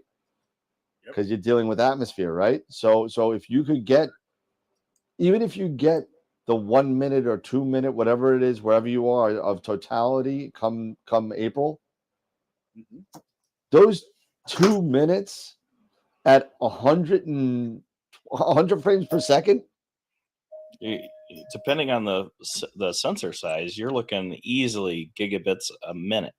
Yeah, I mean, and some of the scientific stuff are terabytes a minute. Yeah, so I mean, you're gonna get good shots with it, and you'll be able to stack quite a bit. And you throw them into something like, what is it, auto stackered or whatever else you have for some planetary stacking. I mean, It's going to be great. It's going to be a great show. And I'm not doing I'm not doing what I did last time. I did such a mistake last time that I'll never do it again. I used a DSLR, which I never use a DSLR. I haven't used a DSLR to do any imaging in years. And I didn't have a solar camera digital. I was stupid. I didn't buy one this time. I'm going to buy one and I'm going to practice before. I did practice beforehand, made sure it framed and everything and all that kind of stuff with a white light filter and all that kind of stuff. And everything was fine. But I was just, for my last solar eclipse, I was just a freaking little hair out of focus. And, you could just tell that it's out of focus. And, it just, it was just so exciting for me. And you're trying to focus with this whole thing on your head and you're sweating under whatever. And it's 100 degrees because it's just hot. And it's 120 under the hood. I feel like Mark Ellis on a regular day. And, it wasn't fun, but so I'm going to go there with the FRA 400, a little solar cam, and I'm done. There you go. And hopefully I could get some in focus pictures. That would be nice. Yeah. I'm hoping this year, if I'm not at work, I'm going to take my 800 millimeter telephoto lens with a solar filter over it. I just got to find a solar filter before they sell out. Well, look, I mean, yeah, that's right. You may want to be careful with the 800. You may not get all the corona you want. True. You know what I'm saying? I mean, I did the same mistake. I had a 952. I bought the biggest telescope I had. I was like, it's going to be cool. I bought the 127, right? And I threw it in, and all I got was the disc. I got some cool prominences. I got some cool pictures. I got Bailey's beads. It was nice, even though it was a little bit out of focus, but it was there. It's like one of those things that you kind of learn. But I mean, you may want to. I'm just bringing the 400, and I've got a 100, 400, 70 to 200, so I can cover the gamut. I mean, if you want something up close, I mean, I'm just saying anything over 800 or more, you're not going to get unless you're reducing a sun. I don't know why you would do that, but it's just you don't need to be faster, So yeah, but I mean, it's something you may want to think about, and that's shooting out to everybody, learn from my mistake. 952 millimeters for a solar eclipse probably isn't the smartest thing to do. I did it, moron. But what are you going to do? You learn, you move on, right? You learn and move on. So, yep. I forgot about the corona. I totally forgot about it, and I got zero corona, zero. I didn't get any. Well, the last time that the eclipse happened, I was in Iowa. And it was clear as a bell every day until the day of the eclipse. We're in the middle of trying to strike the state fair, and the guy I was working for is like, "That's fine. You can set up. It's only 2 minutes. You can take some images." It was so clouded over, I couldn't even see it. Oh man, I got lucky. Me and my wife drove down with a couple of friends to Greenville, South Carolina, and there was a gentleman who found a really cool place, and there was like live bands, and you could set your telescope up and everything. And I get there with this big telescope and all the EQ6R and the whole kind of thing, and a big monstrous setup, a regular setup, and I see this big round circle of it was like the universe and laid in the cobblestones kind of thing. It was a nice little round thing. It's like seats all around. And nobody's set up in there, and I see scopes all over in the dirt and the mess and the grass, and it's like a farm field. And I'm like, why is nobody set up there? So I went up to the person that owns the place and said, dude, why isn't anybody set up there? He's like, I don't know. I just don't. I think they think it looks pretty on there, and they don't want to sit up there. I said, well, can I sit up there?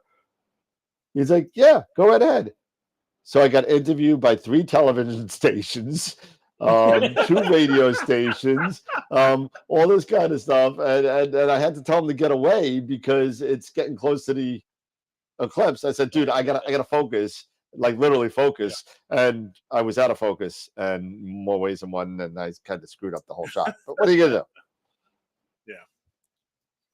Yeah, I'm actually, at least for this the full eclipse, I'm actually thinking I'm just going to go down to Texas. My dad lives in the Dallas area, and they should have totality. Totality is going across through Dallas. Yep. So I'm going to plan on heading down that way. Just Yep. set up in the backyard. Check the path. I got friends over in Athens that are going to let me crash if I can get time There off you go. work to go over there. You There make you go. time. I got to Well, go. It might be the in last one I get to shoot for a while. So Oh, well. Now in October is the annular, right? Yep. Okay. Yeah, I think it's the Now I was looking up 14th, that. if I remember right. I think Yeah, it's 14th of October. So I need to take a look at that path and What- see. you gotta I guess buy the the annular you don't- AstroWorld doesn't solar matter. glasses that we got going on. you gotta buy them. I just need a white filter. I'm gonna need a white filter for the 91. That's what I gotta grab. Maybe just grab a batter film. well, it's white too bad you don't know film somebody that filter. has a whole Astro store that has access to these things. You know what? You're right. Who would I know? That would I don't have know. that type of No stuff? idea. Pete, you know somebody. Yeah. God, I used to know somebody. I just can't think of his name right off the top of my head. I think he lives somewhere back east, doesn't he? Yeah. Yeah, you know, crazy. I know he's an Islander fan. That's all I know. He lives for the Islanders. Get it. God knows why. I don't know. Hey, Forget it. hey, No. sign I can't Sorokin do for 8 business. years. What do you want? I can't do business with no Islander fan. Yeah, well, then there you Well- go. I'll charge you double then. Well, I tell you, we were talking earlier about I have an sensors. Eric. It's a negative coupon. It's called the Watsonon, and you know it adds 50% of the price onto whatever it is whenever he puts something in his cart. So Though I do have to say, I was in Vegas when the Knights won. Oh, were ya? Wow, what a town yeah. rallying around their hockey team. It was insane being out there. Well, they got I mean, I was screwed at in work. that first year. They should have won, but I was you know what? dying It for made them a them to win stronger because team. in hockey, you know what they do you know what you have to do if it's an expansion team?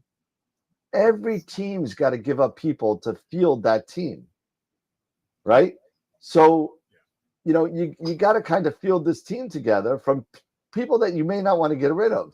But then you think about it in the top of your head, you're like, wow, you know, this team is made up with all the people nobody wanted. You know what I mean? And what they do, that first year, they get into the finals. Their inaugural season, 2 days before their first game, was the mass shooting. Yeah. So they had to open their first game trying to rally the town to go, you know what, we got this. Yep. And And to the see interesting them come thing to about where they did was expansion, awesome. think about expansion, right? Seattle, the Kraken, second year, they beat the Stanley Cup champions, the Colorado Avalanche. And now they're into the second round of the playoffs. I mean, that's pretty good for expansion. So you got the Vegas, you got Seattle. I mean, expansion, they never really did much in the past until their 6th, 7th, 8th year, maybe. Yeah. Yep. Just amazing. Well, let's think about this. So the Seattle Kraken or the Seattle Cetus? Think about it. That's what I'm saying. I was thinking the same thing. I think Kraken sounds better. Kraken or the Cetus? I don't know. But yeah, I mean, you know, it's good. Everybody, you know, you only got a couple minutes left to get in on the wine tumbler giveaway. So go in there. I think we only got 10 people on there. So we have 26 people watching. Go sign up for the wine tumbler. I put the website up there a couple times. So go check it out. I'll throw it up there again right now. So There you I have go. to share this with all you guys. I was down in Tucson at Teledyne last week, and I got the first glimpse of their Cosmos camera. It's the biggest sensor I've ever seen. I mean, this camera is absolutely unbelievable. It Is that the weighs 100 30 megapixel? pounds. Oh, it's more than that. It's phenomenal. It comes in 3 models: a 30 by 31 sensor size, a 65 by 65 millimeter sensor size, an 81 by 81 millimeter sensor size. Good. Oh, The you know, pixel size- they're square. I'm not getting it. I'm sorry. They're square. You camera know what? I body- don't care. camera I'll buy body one tomorrow. itself CCD weighs thing all over 30 again. pounds. That's Oh my unbelievable. god. Square It's sensors just drive me incredible. nuts. The sensor, it's amazing, man. I love my Square Sensor 533. How far does it go? How far does it go, Eric? 81 by 81, Eric. 80 by, so that's almost. Can three and a you half, get to almost 4 81? inches. That's 81. 81. I mean, the sensor is absolutely That's just huge, fast. man. Wow. That is The size of my head. massive. And I thought the Moravian C5 was big. Unbelievable. That's 81 by so 81. And how much does that cost? Oh God, you're talking $250,000 plus. Yeah, yeah, that's what I figured. Yeah, that's almost 3 1/4 square. Yeah, the It's filters just, are I mean, 10,000. I couldn't believe it. That's just crazy. The filters are 10,000 each. Yeah. That's I can't. What's the filter pixel wheels can be the size on of that, a. Pete?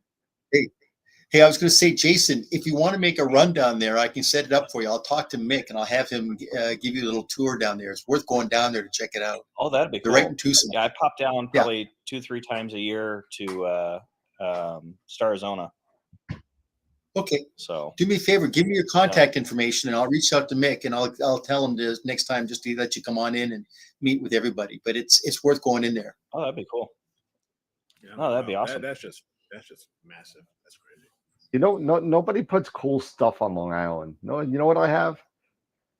I have a new Carvana and the 1-800 Flowers offices. That's what I got on Long Island. You got a new Carvana. I thought those I car don't know vending vending machines Our Carvana was complete that we crap. had- I thought that was a lie. I really didn't think they were real. Nope. They're real. They're real. I got one When right they on built- above my house. look They like a built freaking one big, in big Tempe. car vending machine. Yeah, I know. They're sitting there building this thing. I'm like, what the heck is this thing going to be? Because they built the whole superstructure and didn't put any skin on it yet. I'm like, it's this series of donuts with an elevator in the middle. What the heck are they doing? And then all of a sudden I saw them encase the whole thing in glass, and I'm like, oh, it's a blast furnace. This is going to be great. And all of a sudden I see it full of cars. I'm like, what idiot puts cars in the middle of a glass cylinder in Phoenix? Oh, wait, they put a headquarters right across the street Nice. because their Tom's U.S. got a headquarters question is here. right across the street from the Are in you Tempe. far from Tempe or no? About 25, 30 minutes. Oh, dude, pass it you all know the what the time when I funny go to thing the is? airport. So McDonald's has an office in Tempe Yep. that they do training for the tech guys. And Yeah, it's one of those tech training centers. yeah, it's a training center. So maybe I could tell them to send me again. There you go. What is this here? Tom had a question. Yeah, he wants to know what pixels. Kevin wants to know what pixel size was that 81 by 81. You know, Tom That's was 10. asking, should It's I 10 do microns. 10 10 micron. microns. My Wow. God. It's insane. Yeah, pull up the Dan. Can you pull up the spec on it? It's Princeton Instruments, the Cosmos camera. Should I do SH2 132 and 4X or SHO or a blend of both? So the thing is like, what telescope is gonna go on, because it's greater than the M68s. Yeah. Now you're looking like the That- plane wave, like the CDK 700s, the 1000s. It'll be on the professional models. I mean, just the cost Okay, I was alone gonna is say. just going to be astronomical. But they've got a camera called the Pegasus line, and that's around about an $8,000 to a $10,000 camera. And then the next step above that is called their Sophia line. But This is the Cosmos. This is their high-end camera right here. The 66 to 42 to 10. So it's 115 millimeters in diagonal for the biggest one. Wow. 115 millimeters in diagonal. Oh, it's just an incredible camera. But for you, Dan, it's definitely so.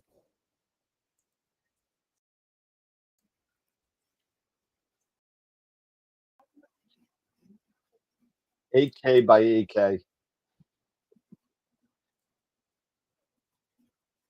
I mean, I'm working with 8K sensors with some of the stuff I do for work, but we're, 2 micron. Oh my God. I mean, my Z9 Yeah, is an 8K camera. That's crazy. Take a look at their Pixus line, Jason. Their Pixus and their Sophia line. That might be right up your alley too. But as I said, I'll get your contact information offline, and I'll get you in touch with Nick, and then you just go down there at your convenience. And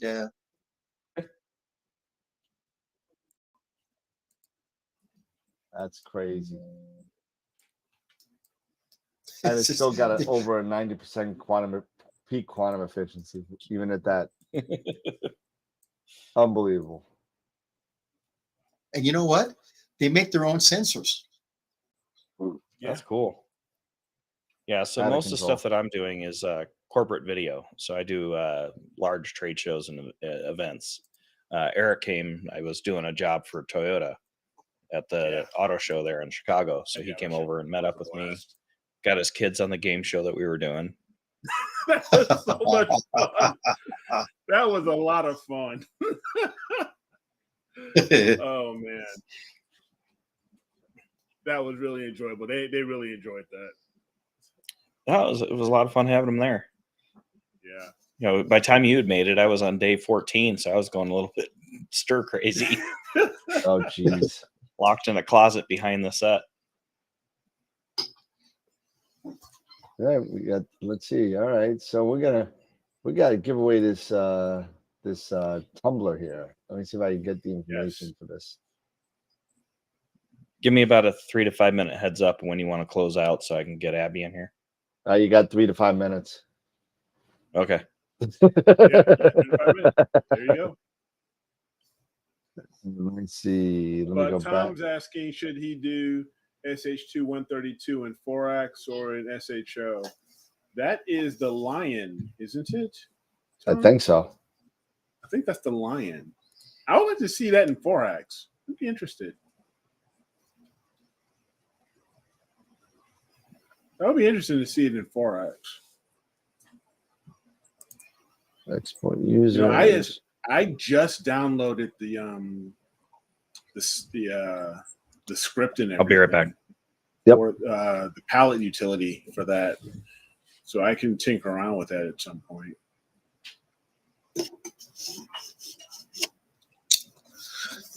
Well, hopefully by this time next week, I'll have that project finished up down there at Apple Valley Unified School District. We'll have some photographs that I'll be able to post. Awesome. Nice. That'd be awesome. There we go. All right. We got 12 entries because one of them was me again. Yeah, it'd be interesting. What's up? And for those of you guys wondering, that picture that he had on his thing is Jason is the one that did the picture. Those 3 pictures have been the same 3 pictures for like 4 years. 4 years. And it just never changed. Yep. It just became a staple, and I just let it go. And that's one from Eric, one from myself, and one from Jason. And and we're the 3 authors of those last couple of pictures. Yeah. But, So that actually, surprisingly enough, is a composite of 3 images. It is a composite of 3 images. Yeah, I remember you said that on the show. You actually went through one of the shows and you actually told us how you put that together. Yep. There you go. So you got 3 by 3 is 9. You got the triple triad there. The generalized hyperbolic stretch, I have not used. I have not. I've seen a lot of videos on it, and it looks Yes. pretty cool. Honestly, I haven't had enough data to really to do anything. I really didn't have enough. I fooled around with M101 and the supernova. I got some data on that, a couple hours. I just haven't put anything with it, but I haven't really had anything that really requires me to do some crazy editing right now. So I need to hopefully this week in Nebraska will allow me to get some data in a Border 1 sky where I don't need a lot of time invested. And I can maybe get the 2 objects that I want to do. And again, the plan is the snake and the seahorse. So we'll see. We'll see. I'm looking forward to using the 2600 and the FRA 400 and running up there and getting some dark nebula, which I can't get from here. I'm looking forward to it. So, have any of you guys played with the ASI 2600 Duo? No. Simon's been the guy. Yeah. But no, I mean, I've seen it. I'm still curious, and I spoke to the narrowband channel, the gentleman that does the narrowband channel, and he was playing with it, and he did a review, really good review. If you haven't seen it, go check it out. Simon also has one as well on the Duo but no one seems to want to go to the line with the 3 nanometer filters. No, everybody's doing 7s and 6.5s, and no one will do the 4 Altairs, no one will do the 3s, and I'm like, guys, if it doesn't work with the 3s, I'm not gonna buy it. I'm Bortle 15. It's not gonna happen. So I mean, nobody seemed to jump that line yet of the 3 nanometer issue. And I was looking at some of the SBIG lines, the older SBIG lines, like the STTs that had the guiding, the self-guiding chip in their filter wheel, a couple of other things. And you know what? They, even though they were one of the pioneers of the integrated guider, kinda, they still did it right. You know where they put their guider on those things? They put it in front of the filters at the head of the filter wheel. Yeah. So you get all of the light and nothing is blocked by the filters, and you're still okay because you're leveling the filter, the pick off with your sensor. So you're not blocking any incoming light that's hitting your sensor, just like any other off-axis guider. And they did it right, so that there was no loss of sensitivity to your guide camera. But you know something, Dan? Yeah. If it was such a great product, why did it not sell? Why is it that you don't see more of those everywhere that's out there? That's always the thing that always just gets me is that, you know what, if you come up with a great product, let's like earlier we were talking about the ASI Air Pro, right? Sales have definitely rewarded the ASI Air Pro. With that particular technology for the SBIG camera, it just didn't warrant the people buying that product. And I don't know the reason why. If it was such a great product, why wasn't it just a good seller? Well, I think they were ahead of their time, to be honest with you. I think everybody was so used to, right? Yeah, I think everybody was so used to running a guide scope, and they had their 80 millimeter scope on top of whatever they had. They you started with the short tube 80 back then. The original short tubes with the Star Shoot auto guider from Orion. You got to remember when these things came out, they were ahead, and the price point for that STT or STL price point was so high. It was so high because you got to get the filter, the filter wheel, the camera all together, and it was like $5,000, and that was like 10 years ago. So. And I think you brought up a good point. Is that when people are starting out on a budget, you've got to look at price. And let's be brutally honest. all the technology in the world is great, but if you've only got a limited budget, you got to stay within the means of what that budget is. Yep. So you're right. Agreed. Why is the ASI Air Pro so good? Is that it fits a niche market for the price. Yeah. And it's super functional too. So it really is. Let's not lose that as well, because it really is super functional, and it really is for everybody except for me.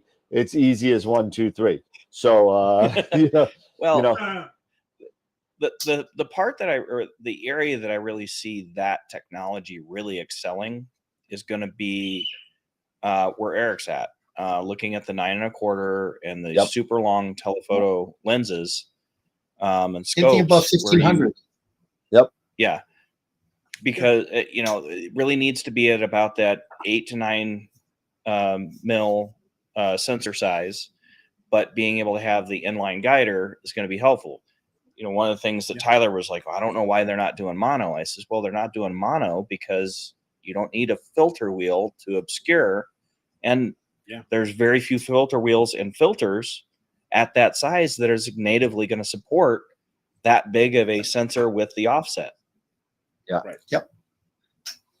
Absolutely. So that's why it's and you're absolutely right. Yep. I mean, you don't see too many refractors in that 1000 millimeter plus range. Oh my God, she's so big. And she's still sporting the shirt. Oh, we're gonna have to get you a bigger shirt, girl. Hey. So you remember Eric and Mr. Dan, and that is Peter.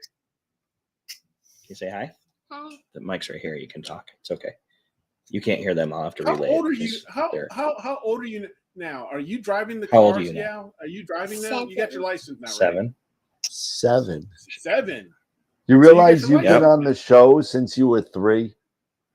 Do you realize you've been on the show since you were 3? Isn't that funny? You were helping me at 4 do the closing to Daddy's training. Yeah. Videos. Isn't that cool? I remember. I know. Oh, you remember the end? I've been practicing and saying that the whole time. Oh, okay.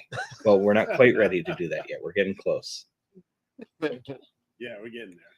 All right, so you want to do the giveaway? Because I think we're done. I got the we wheel got of to do fortune, a giveaway real quick. and then we're gonna do a giveaway. So, and I'm sorry, I can't give this to you, hon. I'm sorry, you're too young. We can make it a sippy cup. For you. You want a sippy cup? It would be a sippy cup. It would be You a want sippy cup. Should I enter you in the drawing real quick because you're not one of the hosts? You know. How about this? I'll send you and your dad a matching set for his 4th anniversary. How about that? He'll send a matching set. Actually, I'll send 4 because I don't want to leave Jackson out and your wife out. So I'll send 4. That's just the shirt that I'm wearing just right now. Yep. It's got the same logo. Yep. Because that's our logo. I have 2 shirts. So it'd be pretty cool. He's going to send us a 4-pack so all of us can have one. Isn't that nice? What do you say? It's pretty cool. You got to speak up. You can't mumble. They need to hear you. She's awesome. She can't hear you guys because I've got the earbud, the bone inductions in. Tell her we miss her. I don't want we miss her more than we miss you, Jason. They miss you way more than they miss me. What I need to do is just have you start calling in to close the show for them every Wednesday while I'm at work. You want to start hosting the Astro podcast for me? I don't know how to do it. Well, neither do I, but they still let me come on. And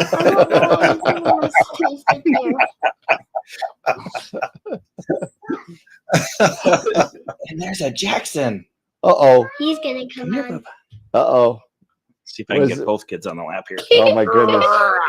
Oh, my God.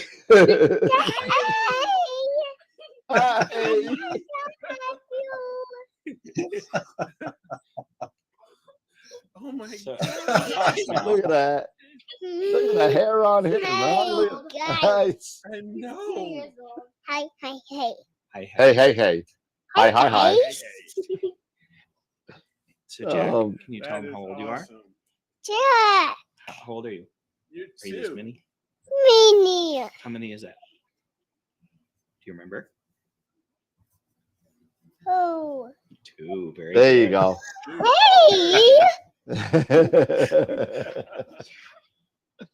Hey. Oh man, it's amazing how your family has grown over the past 4 years. It's incredible. So Guys. Yeah, this is what happens when Daddy's stuck in a pandemic and I'm actually home. Daddy. we won't touch that. We got kids in the room, so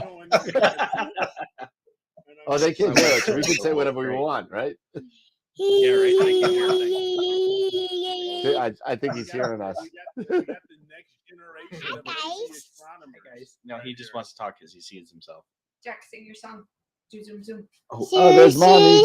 There's mommy.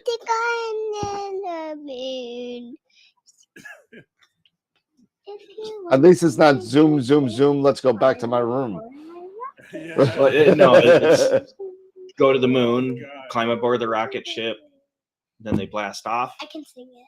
No, we won't do that because Little Einstein. we could lose monetization. Guys. All right, let's hold on a second. That's what I say, guys. That's what I say. Use guys. All right, so let's give this guy. Let's give this bucket of freebie away. Here we go. So, let's quick play, and there we go. All right, so we got 12 entries here. So here we go. So for the winner of, I don't know, the jug of fun. There you go, jug of fun. There you go. Here we go. And it goes to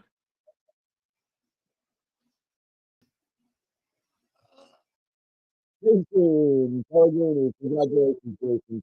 I'll get this out for you. Congratulations. ASAP. Probably I'll get it out before I go to Arizona. I'll get it out before I go to Nebraska, and we'll put it back in a nice box for you, and we'll get that out for you. So congratulations to Jason. We'll give that out to you this week. So thank you so much, Jason. And we're back. There we go.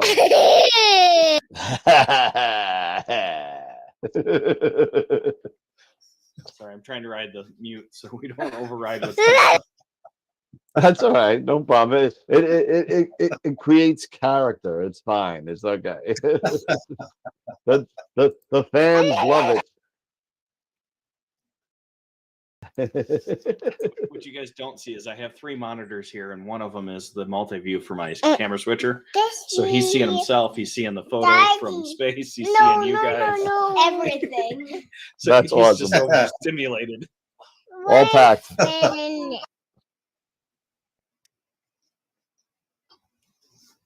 All right, so this is again going to be our last show for a couple of weeks now. So 14 days from today will be our next show, and you know it's going to be a long trip. I'll try and do some updates as I trek across the most of the U.S.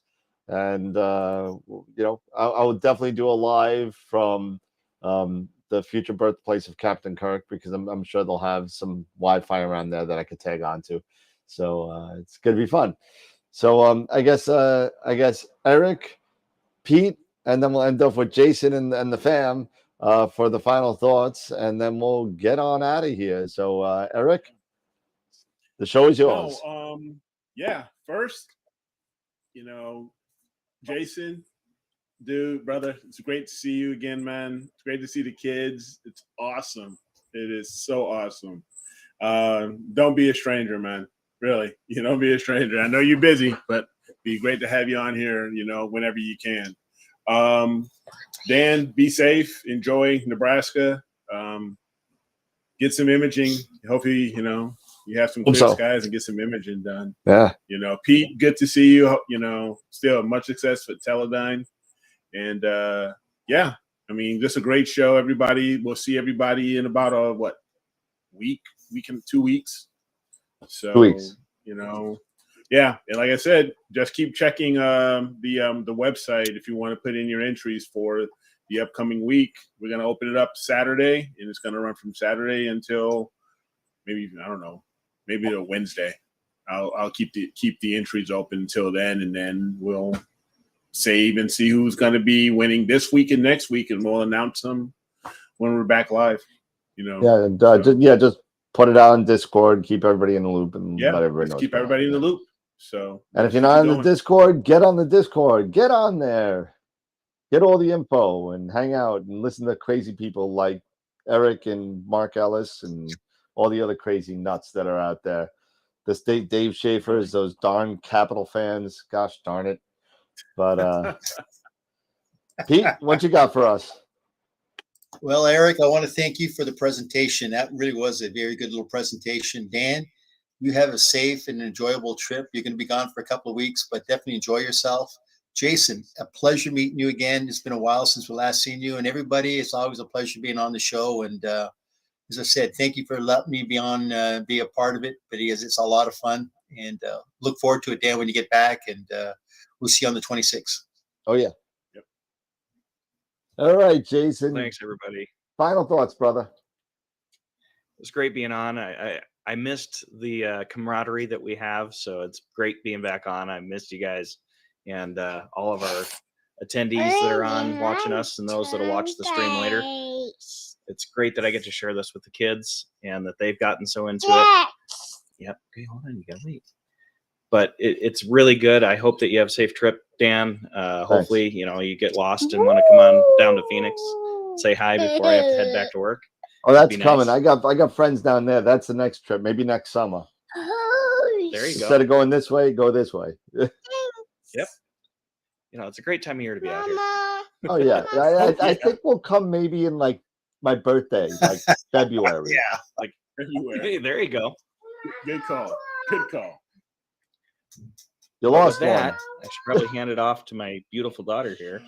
Abby, can you close us out? Keep imaging, keep educating, and clear skies. And see you next time on AstroWorld TV.